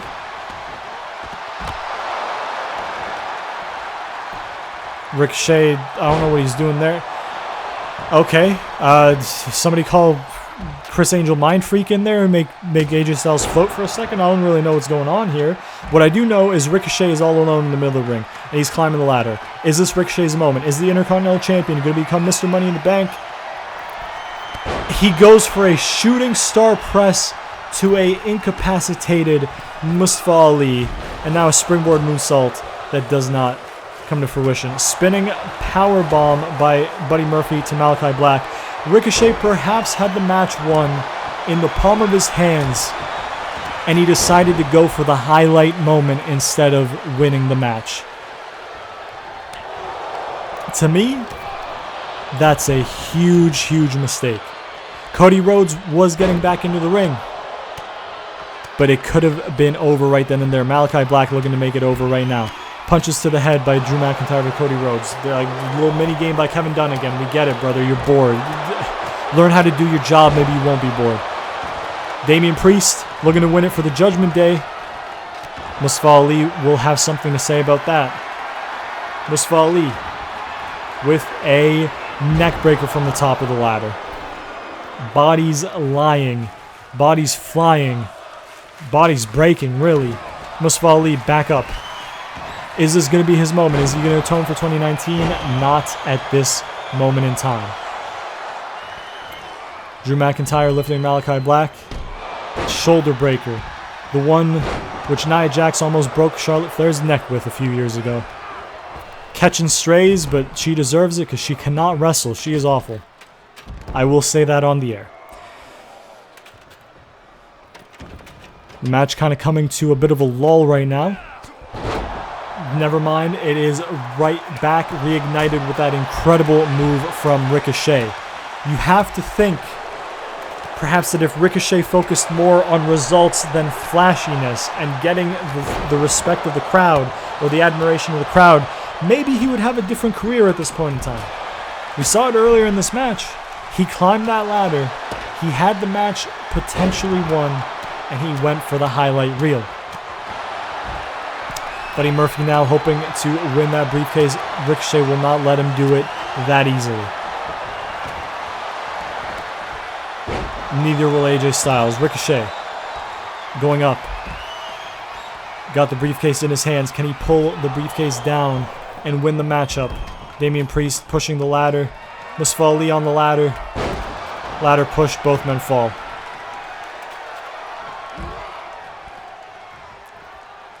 Another shoulder breaker. Both ladders in the ring, laying on their side. None of them set up to win. The ring clearing out. AJ Styles and Drew McIntyre in the middle of the ring. Drew McIntyre climbing the ladder. AJ Styles climbing the ladder. Drew McIntyre. Incredible Irish Cross, Celtic, Irish White Noise, or Celtic Cross, or I don't know. There's a move. There's a name for it. You know me by now. I don't know the names of the moves. I used to. Big suplex to the outside, or on the outside by Mustafa Ali there. Drew McIntyre climbing the ladder. Malachi Black letting it go unchecked. No, he is not. He is attacking him from below, not on top of the ladder. Perhaps trying to avoid the fate that Mustafa Ali, I believe it was, just suffered. Pushes the ladder out from his feet, brings him down. Electric chair. Oh, big ladder strike by AJ Styles to Malachi Black. He will feel that one in the morning. If his eye wasn't already bad enough, it just got worse with the edge of that ladder ramming into it. He goes up the ladder. We can't really see too well because of the camera work. Thank you, Kevin Dunn. Priest just tossing Cody Rhodes.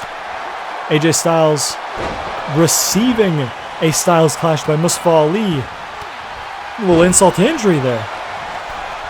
Mustafa Ali, 0-5-4, connects to AJ Styles.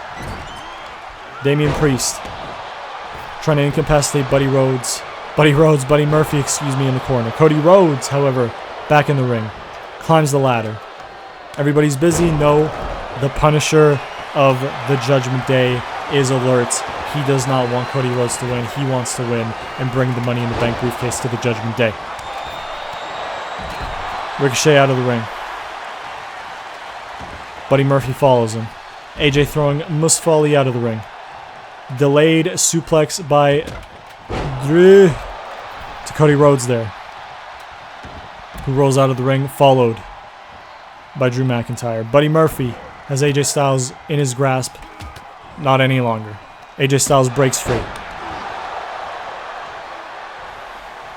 Drew McIntyre lifting AJ Styles on his shoulders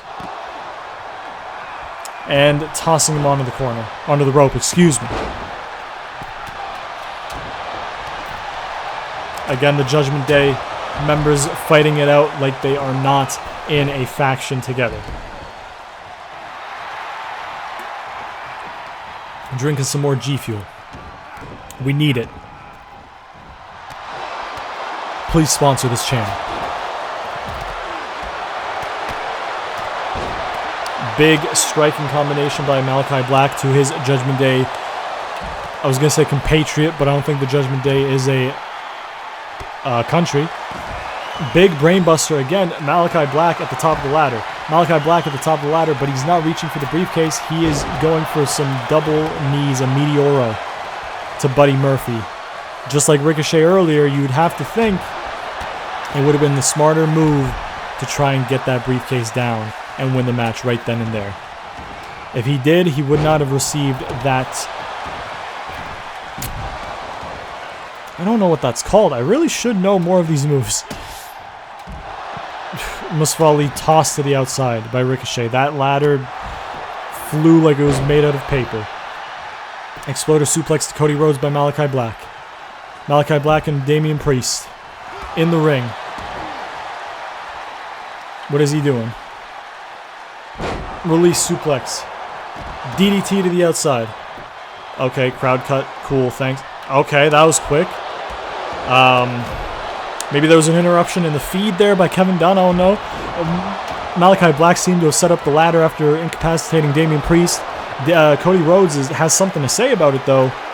Power bombs him off the ladder. Picking up Malachi Black. What is he going to do? Turns him around. Going for the crossroads, potentially. He hits it. Yes, he does. He's on fire. He's feeling it. He's feeling the energy from the crowd. Now it's time. Excuse me? That son of a... He can't keep doing it. He can't. It's every time with this guy Edge. He keeps getting people involved in matches that they don't belong in. And now Malachi Black is Mr. Money in the Bank. Cody Rhodes had the match won. You have to imagine that he had the match won. And then that son of a bitch, Edge, gets his nose in where it doesn't belong. And there's no disqualifications. He didn't break any rules. We have a new Mr. Money in the Bank. But it's not who it should have been. But we can't focus on that too long because we have a SmackDown Women's title match on the line coming up. Steel cage match, Charlotte Flair, Sasha Banks to ringside. The following contest is a steel cage match and is for the SmackDown Women's Championship.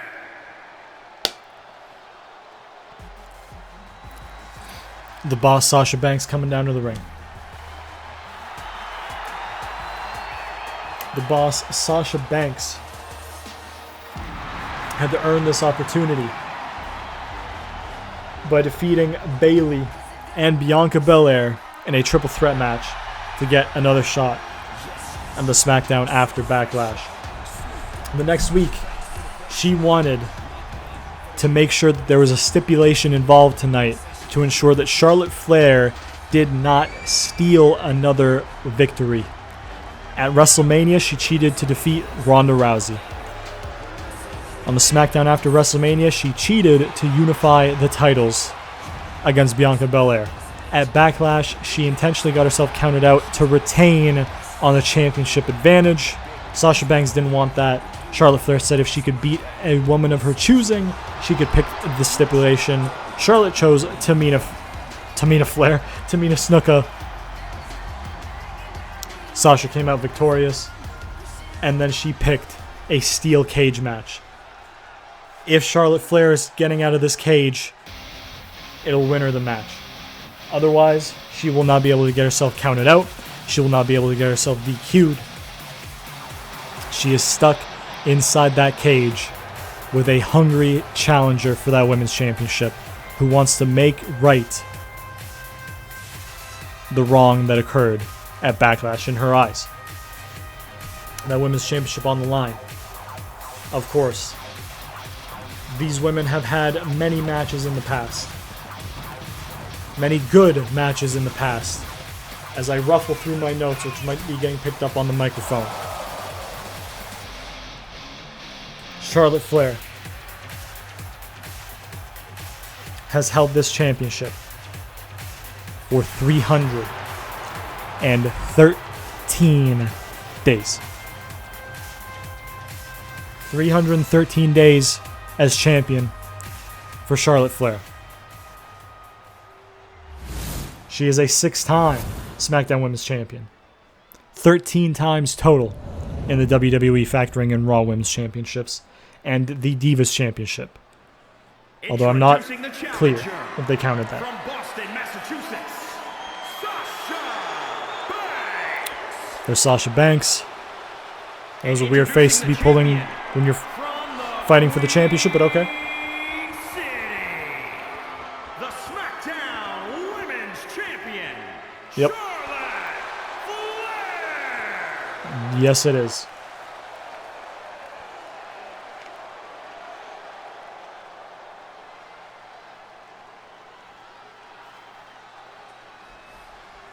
Here we go.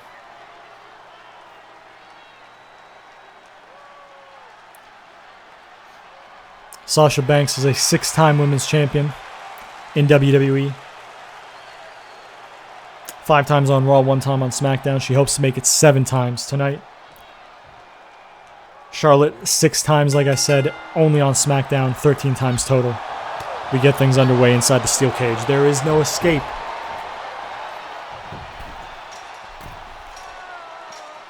Unless it's over the top rope, over the top of the cage, sorry. It surprises me that Sasha was trying to get out of the cage this early on. You would think that she would be taking the fight to Charlotte Flair in the hopes that it'd be enough to win her the match. But we'll have to wait and see how this pans out.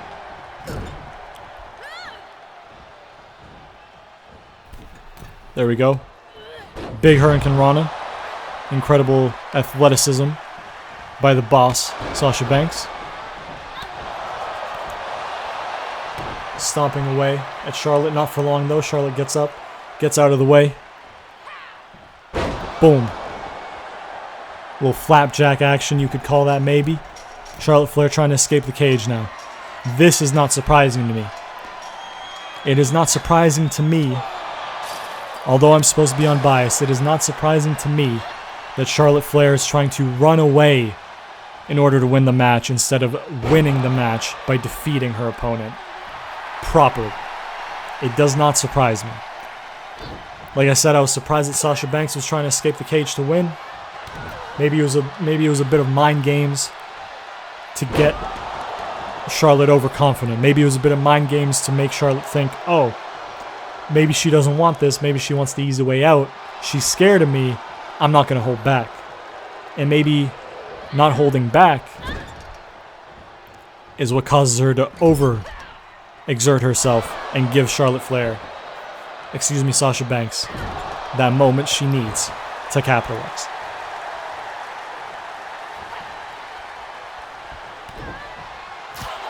Ooh, big chop. Big clothesline. Followed by another. Followed by a leg lariat. Sasha Banks going for the pinfall. Count of 2, not enough to defeat Charlotte Flair. Although I do not agree with Charlotte Flair's shenanigans and her escape with the championship at any cost ideology, I do believe she is one of the absolute best in this business and in this company.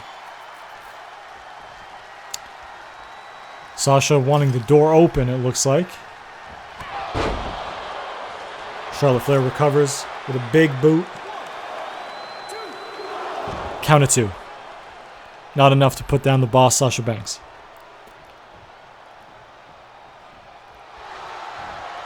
Going for the figure 8. If she can bridge, she'll get the figure 8 in. She's got it. Will Sasha Banks tap out, or will she hold on to the dream of becoming a 7-time women's champion in the WWE? She gets out of the move. Punching Charlotte Flair. She finds an escape. She will not succumb to Charlotte Flair's offense that easily. Charlotte Flair. Big suplex to Sasha Banks. Charlotte Flair now looking to escape the cage. No, with a moonsault from the top rope. Going for the pin. Count of 2. Charlotte Flair maybe now wants to send a message. Maybe she feels disrespected by the notion that she can't win properly. Maybe that's how she feels. Bank statement by Sasha Banks. Will this be enough? Will Charlotte Flair tap out? No. Charlotte Flair finds an escape. Ooh, big swing and a miss on the slap. Leg kick. Kick to the stomach. Charlotte Flair lifting Sasha Banks on her shoulders. Backpack stunner. Going for the pin. Count of 2. Won't put away Sasha Banks that easily. Now she looks to escape the cage. And this is perfectly within the confines of the rules. She's not breaking any rules by doing this. But I think it leads into the notion that she doesn't want to win the right way. Which does not set a good example. Sasha Banks not going to let her escape that easily, though. She asked for this cage match so they could be locked in here together, and Charlotte Flair would have nowhere to run. Big... Here we go. Oh, Charlotte Flair creating a bit of an opening. Maybe she's gotten sick of it. The double axe handle missed. Back on her shoulders. Perhaps going for the backpack stunner again. Swings her around. Backpack stunner. Into the pinfall. Count of 2. Once again tries to win with the backpack stunner. Isn't enough. Big knee to the small of the back. That has got to hurt. Again for the figure 8. Yep, she's going for the figure 8. Can she get it? Can she bridge? She gets the bridge. This might be it, ladies and gentlemen. 2 figure 8s in the same match. someone of Sasha Banks' quality, she can break out a 2, but it's very unlikely. This might be it. Charlotte Flair abandoning the move. Okay, thanks, Kevin Dunn. Appreciate you. Charlotte Flair, what's she doing? Big knife edge chop. Natural selection. And what's she doing now? I don't know what this red border is on the screen, Kevin Dunn. Would you watch okay. Charlotte Flair dragging Sasha to the... Thanks, Kevin Dunn. Okay. I didn't see right... It looked like she was trying to wrap up Sasha Banks. Sasha Banks is handcuffed. Ladies and gentlemen, Sasha Banks is handcuffed to the corner. Charlotte Flair hid handcuffs in the apron, and she handcuffed Sasha Banks to the corner. Sasha Banks is stuck in the corner to watch, and Charlotte Flair retains the championship. Charlotte Flair had a contingency plan. Charlotte Flair... Okay, Kevin Dunn, cool replay camera. Kevin Dunn made the end of that match very confusing with all his camera cuts. But I think we didn't really get to see it too clearly on camera. But I think from what I saw from my position here in this stadium, in the arena, is that Sasha Banks was handcuffed to the corner. Charlotte Flair hid handcuffs in the apron of the ring, pulled them out, handcuffed Sasha Banks, and then escaped the cage to retain her women's championship. Sasha Banks sitting at the floor there, still handcuffed to the ring, dejected, angry, sad. 2 emotions you could potentially garner are her emotions. And rightfully so. She had this stipulation in place, and Charlotte Flair still found a way to escape with her title. But for the WWE Championship, we have Bobby Lashley defending his championship against Shinsuke Nakamura. Shinsuke Nakamura winning the 2018 Men's Royal Rumble. The following contest is scheduled for has not won a Money in the Bank, and is for the which is not relevant WWE tonight. Undisputed Championship. Cool, Greg.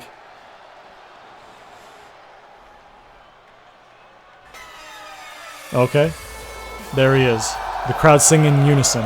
Shinsuke Nakamura, accompanied by Rick De La Sticky Ricky, Rick Boogs, Shin Boogski is what they go by.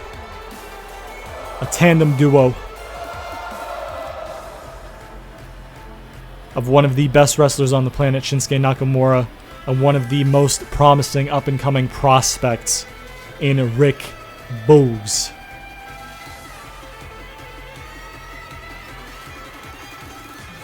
Rick Boogs.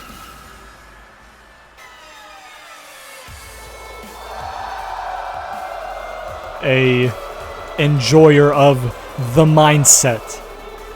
And perhaps he has instilled some of the mindset onto Shinsuke Nakamura. Shinsuke Nakamura, 2-time NXT champion. He's been an Intercontinental champion. He's been a United States champion. He has yet to win a heavyweight championship in the WWE.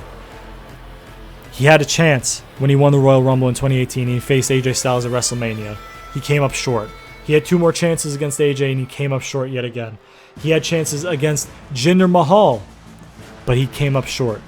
He has not been able to win the big one. Perhaps tonight is his night, but that is easier said than done when the man standing across the ring from you is Bobby Lashley. The Almighty. The Destroyer, the Dominator, walking Armageddon, walking Apocalypse. He is a bad man. Accompanied to the ring by MVP. Cedric Alexander and Shelton Benjamin not here tonight, given the night off by MVP. Shinsuke Nakamura defeating Sheamus to earn a shot for this WWE Championship. Bobby Lashley defended the championship last month at Backlash against Drew McIntyre. winning it in a Fatal 4-Way, which also features Shinsuke Nakamura, the SmackDown after WrestleMania. He actually defeated Nakamura in that matchup to win the title. Nakamura will be hoping to rectify that loss and finally win the big one. From Kyoto, Japan, weighing in at 220 pounds, he is the artist known as Shinsuke Nakamura! There he is.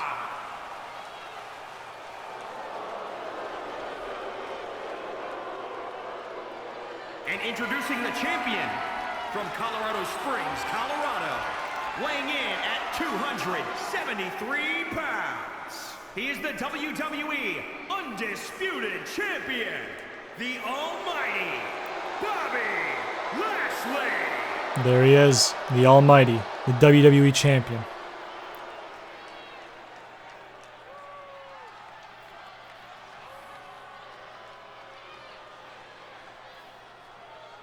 He is a 3-time WWE Champion, I believe at this point.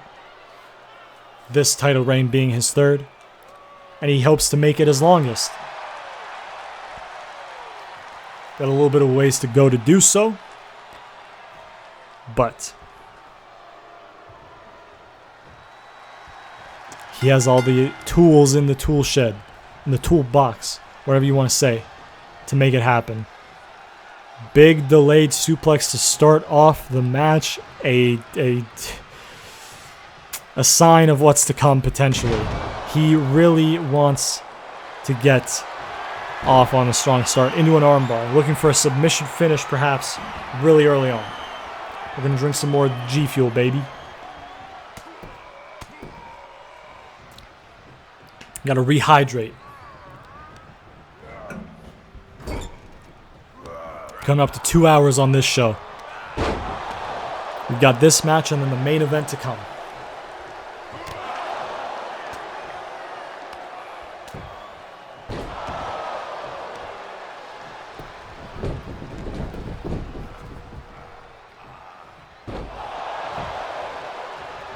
Bobby Lashley getting some good offense in.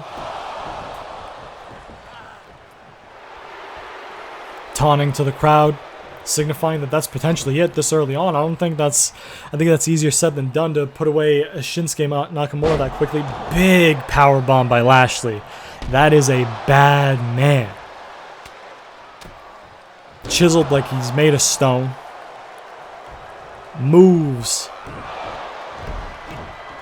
incredibly fluidly. Can float. Apparently, based on what we just seen. A freak of nature is Bobby Lashley. But Shinsuke Nakamura has a freak of nature in his corner, and that is Rick Boogs. Rick De La Stick.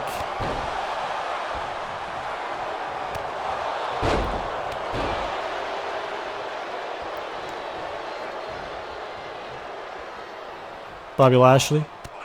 It looks like he wanted to lead Shinsuke somewhere. But Shinsuke sees it coming. And now he's going on the offensive. Big kick to the lower back. That cannot feel good. Stretching out the arm. Not really an arm bar per se, but definitely focusing on the arm. Going for the pinfall. Count of 1. Gonna need more than that to put away Bobby Lashley. The Almighty. The WWE Champion. He's got some kicks coming in. He's got some kicks. He's lighting them in. Big one to finish him off.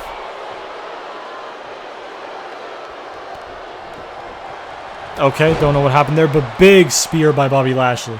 Big spear, is that enough? Goes for the pinfall, this could be it. He let go of the pin voluntarily, maybe to send a message. Maybe to taunt him. Never mind, he just wanted the Hurt Lock instead. He wanted to make Shinsuke Nakamura tap out. He's already pinned him.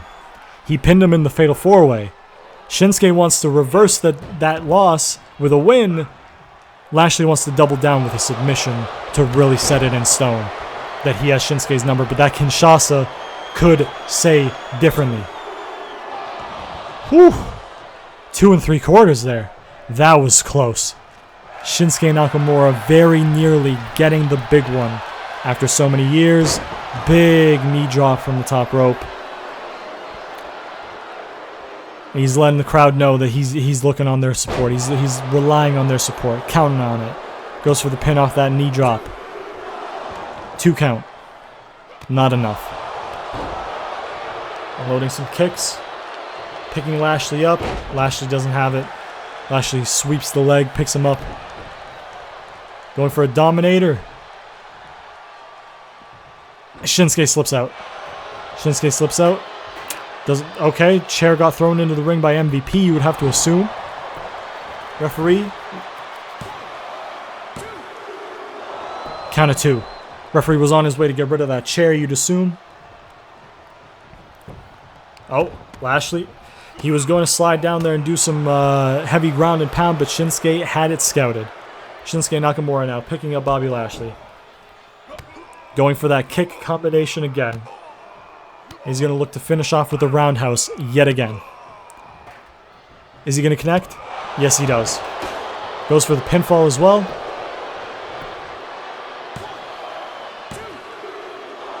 Count of 2. You might sense that a Kinshasa is following behind this. You might sense that a Kinshasa is following behind this. Big overhand slap. What is this going to be? Oh, brainbuster. Brainbuster by Shinsuke Nakamura. Oh, big shot to the stomach by Bobby Lashley. Shoulder block. Picking up Shinsuke Nakamura. What is he going to do? Onto his shoulder. For a Dominator, perhaps. Running power slam, perhaps. Shinsuke Nakamura. Reverse DDT. Reverses it. Goes for the pin. Thanks for the crowd cut, Kevin Dunn. Count of 2. Count of 2 for Shinsuke Nakamura. And he's going for that striking combination again. He's going to unload the kicks into the chest of Bobby Lashley, trying to cave in his chest, make it hard for him to breathe. Big roundhouse kick to incapacitate him, but MVP has caught the attention of Shinsuke. Shinsuke and MVP going at it. Bobby Lashley uses his opportunity to get up, shoots Shinsuke into the corner. What is he going to do? What is he going to do? Ooh, bust open Shinsuke Nakamura. Going for the pin off of busting him open. Ooh, 2.5 there. Not a move you'd expect to end a match, but when you get some metal directly into your forehead busting you open, it might be hard to come back from it. Hurt lock. Hurt lock. Is this going to be it? Is this going to be it? He's really wrenching it in. He's really wrenching it in. Is this going to be it? He's letting it go. He wasn't getting the job done. He thought, I'm not going to waste that energy. Going for the Dominator. There he goes. He connects. Bobby Lashley connects with the Dominator. He picks him up. Yokosuka cutter, perhaps, into another hurt lock. He really wants that submission, but a rope break. Thanks, Kevin Dunn. We have ears and eyes. You don't need to put it. Okay. Shinsuke Nakamura, German suplex, baby. Into a Kinshasa. This potentially is the end of the match. It looks like Shinsuke Nakamura's cheek was what was busted open. Count of 2. Not enough to put down the Almighty. The Almighty digging deep to kick out of that Kinshasa, which is not an easy task. A deadly maneuver. Once upon a time referred to as the Bomaye knee. Big brain buster. Going to the top rope. Shinsuke Nakamura, what does he have in mind? A big knee from the top rope. Picks up Bobby Lashley. And he's going back again to his trusty kicks. Caving in that chest. Making it hard for Lashley to breathe. Before knocking the lights out with that roundhouse kick. MVP has something to say about it. He's distracting the referee. Undid the turnbuckle. Crowd cut. Okay. Shinsuke going to the middle rope. He's calling for Lashley to get to his feet. He's got something in store. He's got something in store. He didn't connect. He misjudged the distance, I think, because he did not connect. Tries to capitalize, but it is not enough. Lashley pressing him. Overhead press. Into a power slam. Into a power slam. And some ground and pound to boot. Some ground and pound by Bobby Lashley. and some kicks to the face. Kick to the face by Shinsuke. Misses with the roundhouse, throwing Lashley to the outside. And he follows him out. Big kick, big forearm, big shot to the body. Ooh! Black hole slam. Some might call it. Once upon a time in a land far, far away. In a company far, far away. With inverse names. Cranking that neck. Cranking that neck, causing discomfort. Maybe trying to cause a nervous breakdown, if that's what I'm trying to say. Not sure why Shinsuke's letting this count go. He can't win the championship by count out. He's going to the top rope. He's going to fly. He does. Big elbow from the top rope to ringside. To the small of the back. That has got to hurt. The adrenaline will subdue the pain a little bit tonight, but Lashley will definitely feel that one tomorrow. Shinsuke Nakamura really going at that arm. That is the spear arm, and that will definitely diminish the impact of the hurt lock, because the hurt lock is a very arm-dominant submission move. If he can eliminate one of his arms, the hurt lock doesn't have that much torque behind it, meaning it's less harmful to Shinsuke Nakamura, who goes into the ring to break up the count. Once again, he's sitting and letting the count go, which is not the smartest idea. MVP distracts him. MVP distracts him. Lashley getting in the ring before the count of 10 at the count of 9. Going for the spear, but misses, miscalculating Shinsuke's positioning. Reverse suplex there. Shinsuke Nakamura looked like he kind of dodged out of the way as well. Shinsuke Nakamura, forearm, body shot, slap, and another forearm there. Goes to the outside. Looks like he's trying to get MVP's attention. Big kick to MVP. MVP's been getting involved, distracting the ref. Okay, Lashley, superhuman speed to get out there and get put the pain on, put the whooping on Shinsuke Nakamura. Setting him on the barricade there. That has got to hurt the ribs. Putting the boots on him, raining boots down. Big shot to the body. Big boot to the face. Lashley goes in the ring. Lashley exits the ring. Count of 1. Restarting the count. Full Nelson slam. Ooh, big shot. Big shots to the body. Ooh, big flatliner by Bobby Lashley there. Targeting the arm. And yet again, targeting the arm. Perhaps payback for Shinsuke targeting his arm. And now some ground and pound. And now some close range ground and pound. And again to the arm. He needs to get him back in the ring. He doesn't technically, but you know Lashley's the type to dominate. He's not the type to weasel away with wins. He wants to dominate the opponent. He's shown tonight that he wants to make Shinsuke Nakamura tap out tonight to the hurt lock to solidify that he has his number. He has a pinfall victory over him in that Fatal 4-Way for the WWE Championship. And now he wants to make him tap out. But if he keeps letting Shinsuke get back into the match with a DDT like that, Shinsuke might capitalize and win himself his first heavyweight championship on the main roster. Shinsuke taunting at an inopportune time, giving Bobby Lashley a chance. Shinsuke, though, doesn't let Lashley take that much of an advantage. Shinsuke positioning Lashley perhaps for another Kinshasa. I've lost count of how many there have been. Lashley rolling him up. Little schoolboy. Small package. I think it's a small package, yes. Ground and pound by Bobby Lashley. Ground and pound by Bobby Lashley. Oh, Kinshasa.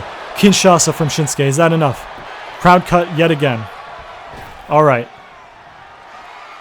Okay, I guess he abandoned the pin. Maybe he didn't think it was enough. I don't know. We didn't see a kick out. He's focusing on MVP again. MVP's walking away this time. MVP is walking away. He misses with the knee that he was going for. Now he's having a word. He's verbalizing with MVP, perhaps saying how he doesn't appreciate him getting involved in the match. Maybe a little something more vulgar, a little more aggressive than that.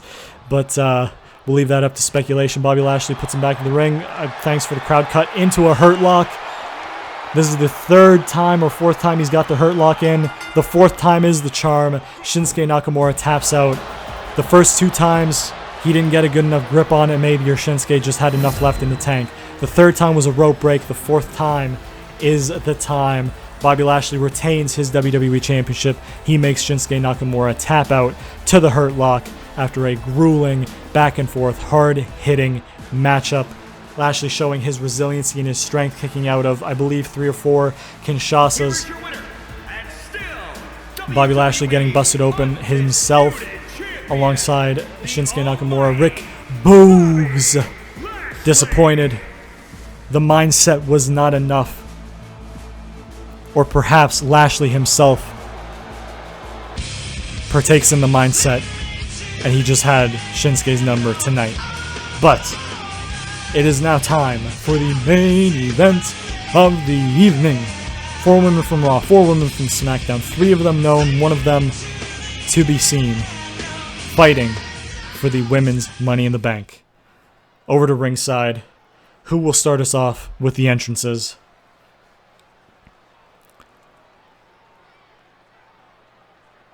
Fans wait in anticipation for the main event of the evening. It is Bianca Belair kicking us off with the entrances. I'm going to drink some water because we ran out of G Fuel. That's how long this show's been.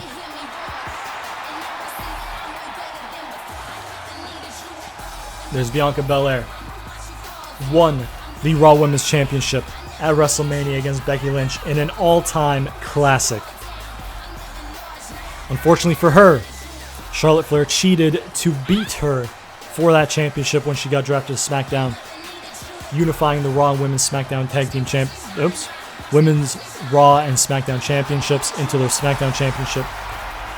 Now Bianca Belair hopes to get her way back to an opportunity at the title by winning the Money in the Bank contract, which she could potentially cash in at any time within a year of winning it.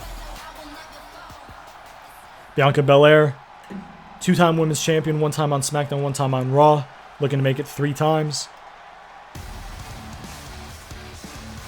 Shayna Baszler making her way to the ring. She is a 2-time NXT champion, has not held singles gold on Raw or SmackDown. Her career took a little bit of a detour teaming with Nia Jax, but she is back on track to being a murder machine, killer machine. Just a badass. Takes nothing and inflicts pain and damage. She is back on her way to rekindling what made her such a feared champion in NXT. Whether she can speed track, fast track the process to a championship with this match, we'll have to wait and see.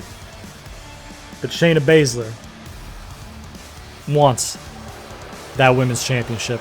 Doesn't matter to her which roster it is, which brand it is, she wants a women's championship. She came close at WrestleMania against Becky Lynch a couple years back, but could not get the job done.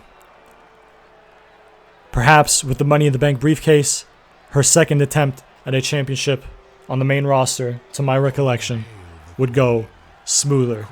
And now we have Queen Zelina Vega coming to the ring.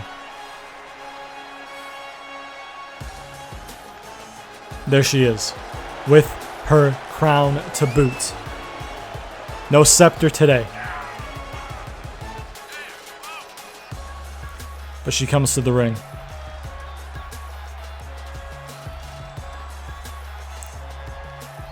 She won the Queen's Crown tournament. Yes, she did.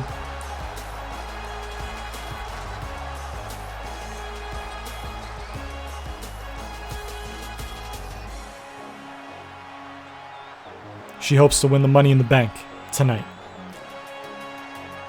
Former tag team champions with Carmella, who is also in this match, which we will see shortly.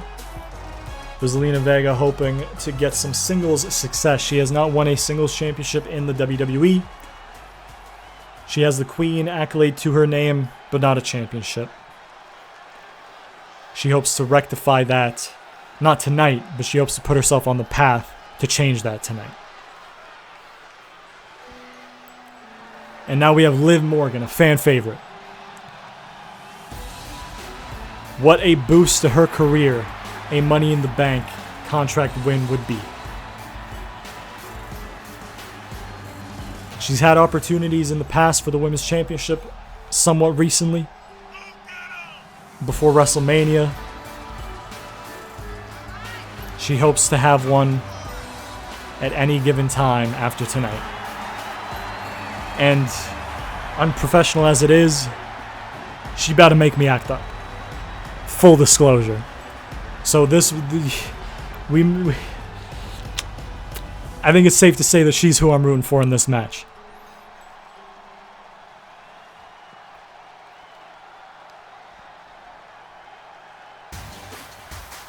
We have a veteran of this sport, Mickie James, coming to the ring.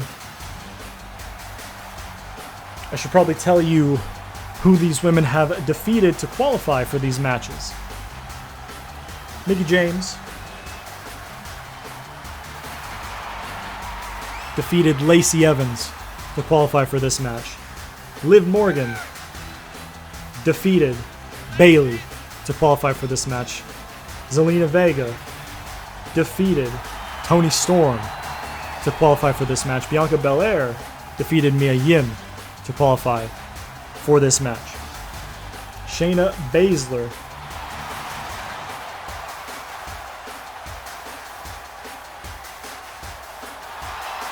defeated Peyton Royce to qualify for this matchup. Mickie James, multiple-time women's champion, 5-time to be exact, as well as a Divas Championship reign to her name, all came before her return to the company in 2016. Or it might have been 2017. Carmella here coming to the ring.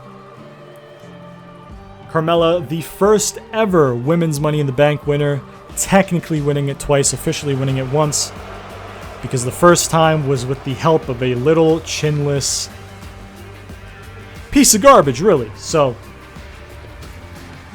she defeated, I believe, Naomi, yes, to qualify for this matchup.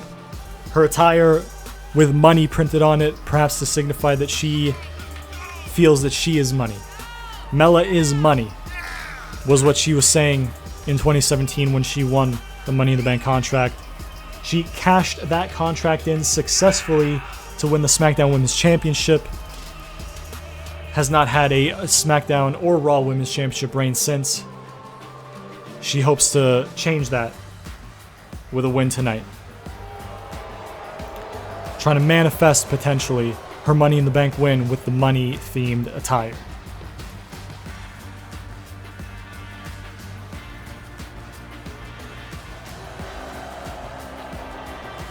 There she is, as we await the final two members of this match. We have Alexa Bliss, I believe, coming up next.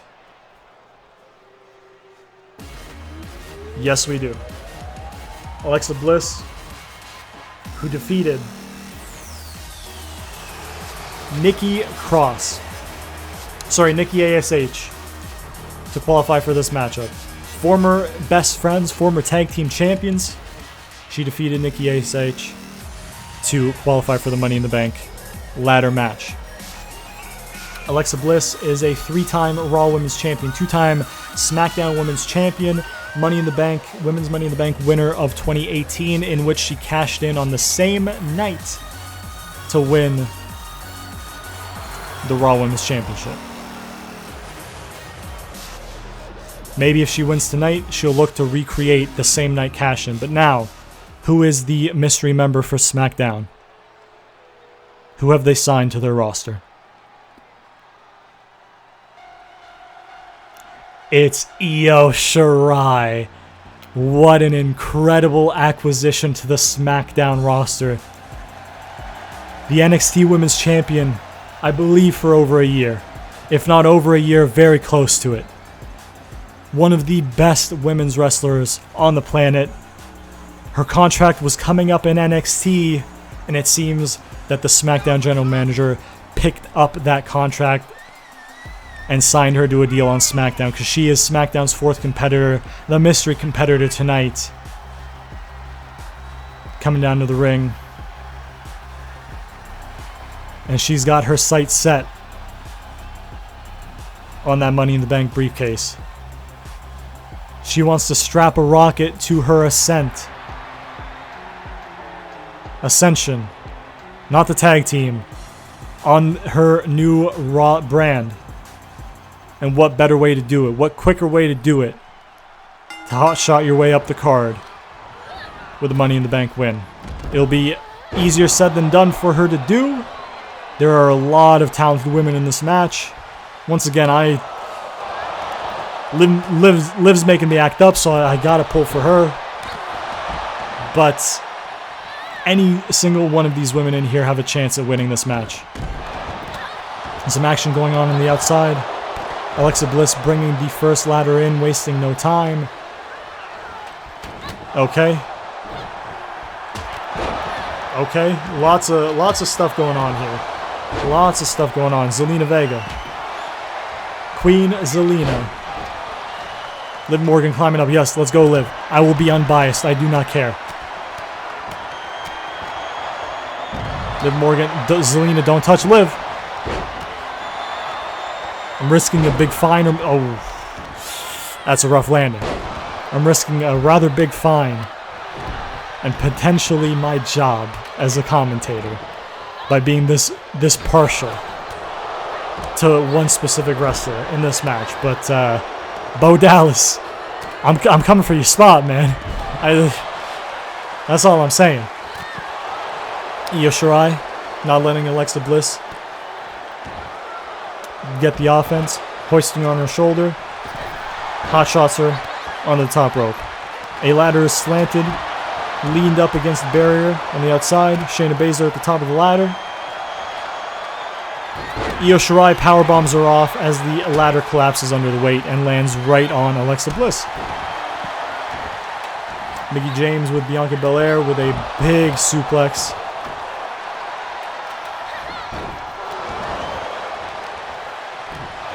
Carmella attacking the leg of her former tag team champion partner, and a leg DDT. Bianca Belair with a delayed suplex, squats in it, another squat, and completes the suplex. Double Russian leg sweep by Io Shirai and Alexa Bliss. I was going to say Nikki ASH, but that's the one she defeated to be here. To my favorite, Liv Morgan, they did that double Russian leg sweep. So, Io, it's really chilly. It's really big that you're like debuting and stuff, but please don't touch Liv Morgan. Mickie James just got powerbombed to the outside. Big moonsault does not connect. High risk, no reward for Io Shirai on that occasion. The table is being lifted. And the cover of the table is being lifted, I should say. Bianca Belair looking to strike Mickie James with the ladder, connects. Going around the other side. Looking to put the ladder in the ring, she does so. And Zelina joins her with a second ladder. Big German suplex by Io Shirai to Bianca Belair. Liv Morgan feeling herself. Yeah, I'd like to feel... Probably shouldn't say that on the air, that's fine. Ooh, arm trapped back suplex, I don't know what to call that. Big knees. Zelina Vega up there trying to get the briefcase. Alexa Bliss with the ground and pound on. I can't believe who that... I can't see who that is. Bianca Belair, perhaps. No, that is on Liv Morgan. Leave her alone. Leave Liv alone. Action going on inside the ring, though. Carmella wants to join in on that action. Gets in the ring. Mickie James picking up the ladder. Hits Shayna Baszler square in the face with it. Sets up the ladder. Big Hurricane Rana by Carmella onto Io Shirai. Yeah, Liv, you dance out there, baby. I got you. I'm supporting you. Definitely not impartial in this match, and I'm not going to hide it. Thanks, Kevin Dunn, for your little mini game. I don't know what that is. Carmella hanging from Money in the Bank briefcase. She would like to bring it down with her, but I don't know if she has the means to in her current position. She seems to be in a precarious position, and she loses her grip. Liv Morgan hitting a downed Alexa Bliss with the ladder. Big back suplex by Bianca Belair to Mickie James. Liv Morgan outside. Carmella thrown out by Shayna Baszler, who follows her outside in a roundabout way. But she's going back in the ring. Maybe she wants some of Bianca Belair. She wants some of the ladder. Is she going to set up the ladder? You would assume she is. Yes, she is. Looking to climb the ladder, Shayna Baszler. Carmella says not happening. Liv Morgan. Yay! Alright. What are you doing to Liv there, Carmella? I need you to chill. Yeah, you got this, Liv. I got you. Yeah, Liv. Shayna Baszler climbing the ladder. She wants the briefcase. She's got a hold of the briefcase. Will she be able to do it? We're seeing a camel clutch by Mickie James to Io Shirai here. We can't see what's going on in the ring. We don't know if Shayna is still challenging for the championship. Io Shirai gets up. Bianca Belair is grabbing the Money in the Bank. Io Shirai gets in the ring. She is trying to stop Bianca Belair from winning that Money in the Bank briefcase. Knocks her down to the outside. She should go for the Money in the Bank briefcase. She's going down to the ring. Picks up Bianca Belair. Perhaps wants to do more damage to ensure she has time. She didn't really get too much damage. She throws her out of the ring. That should be enough. She follows her to the outside of the ring. This is a very interesting strategy here. She's leaving the ring empty. Somebody could capitalize on that. Goes for the fairy tale ending, as Ciampa likes to call it. Thanks for the crowd cut. Throwing Bianca Belair into the ladder that's propped up on the side there. What's she going to do with this? She goes into the ring. Top rope. She's not going to go for the moonsault, is she? This would be insane. She connects with the moonsault. The ladder buckles under the pressure. Bianca Belair surely is incapacitated. I'm incapacitated almost. Io Shirai into the ring, climbing up the ladder. She's all alone, it seems. Is she going to reach? She's going to reach for it. She's got that Money in the Bank briefcase in his hands. Is she going to win the Money in the Bank briefcase on her debut for SmackDown? And she does. What an incredible feat. What an incredible performance. What an incredible match. There you can see the replay. And then we've got Bianca Belair watching on as Io Shirai wins the Money in the Bank briefcase. Incredible debut for Io Shirai. Incredible main event to an incredible pay-per-view. As Io Shirai celebrates, make sure to tune in to SmackDown to see what happens next from here.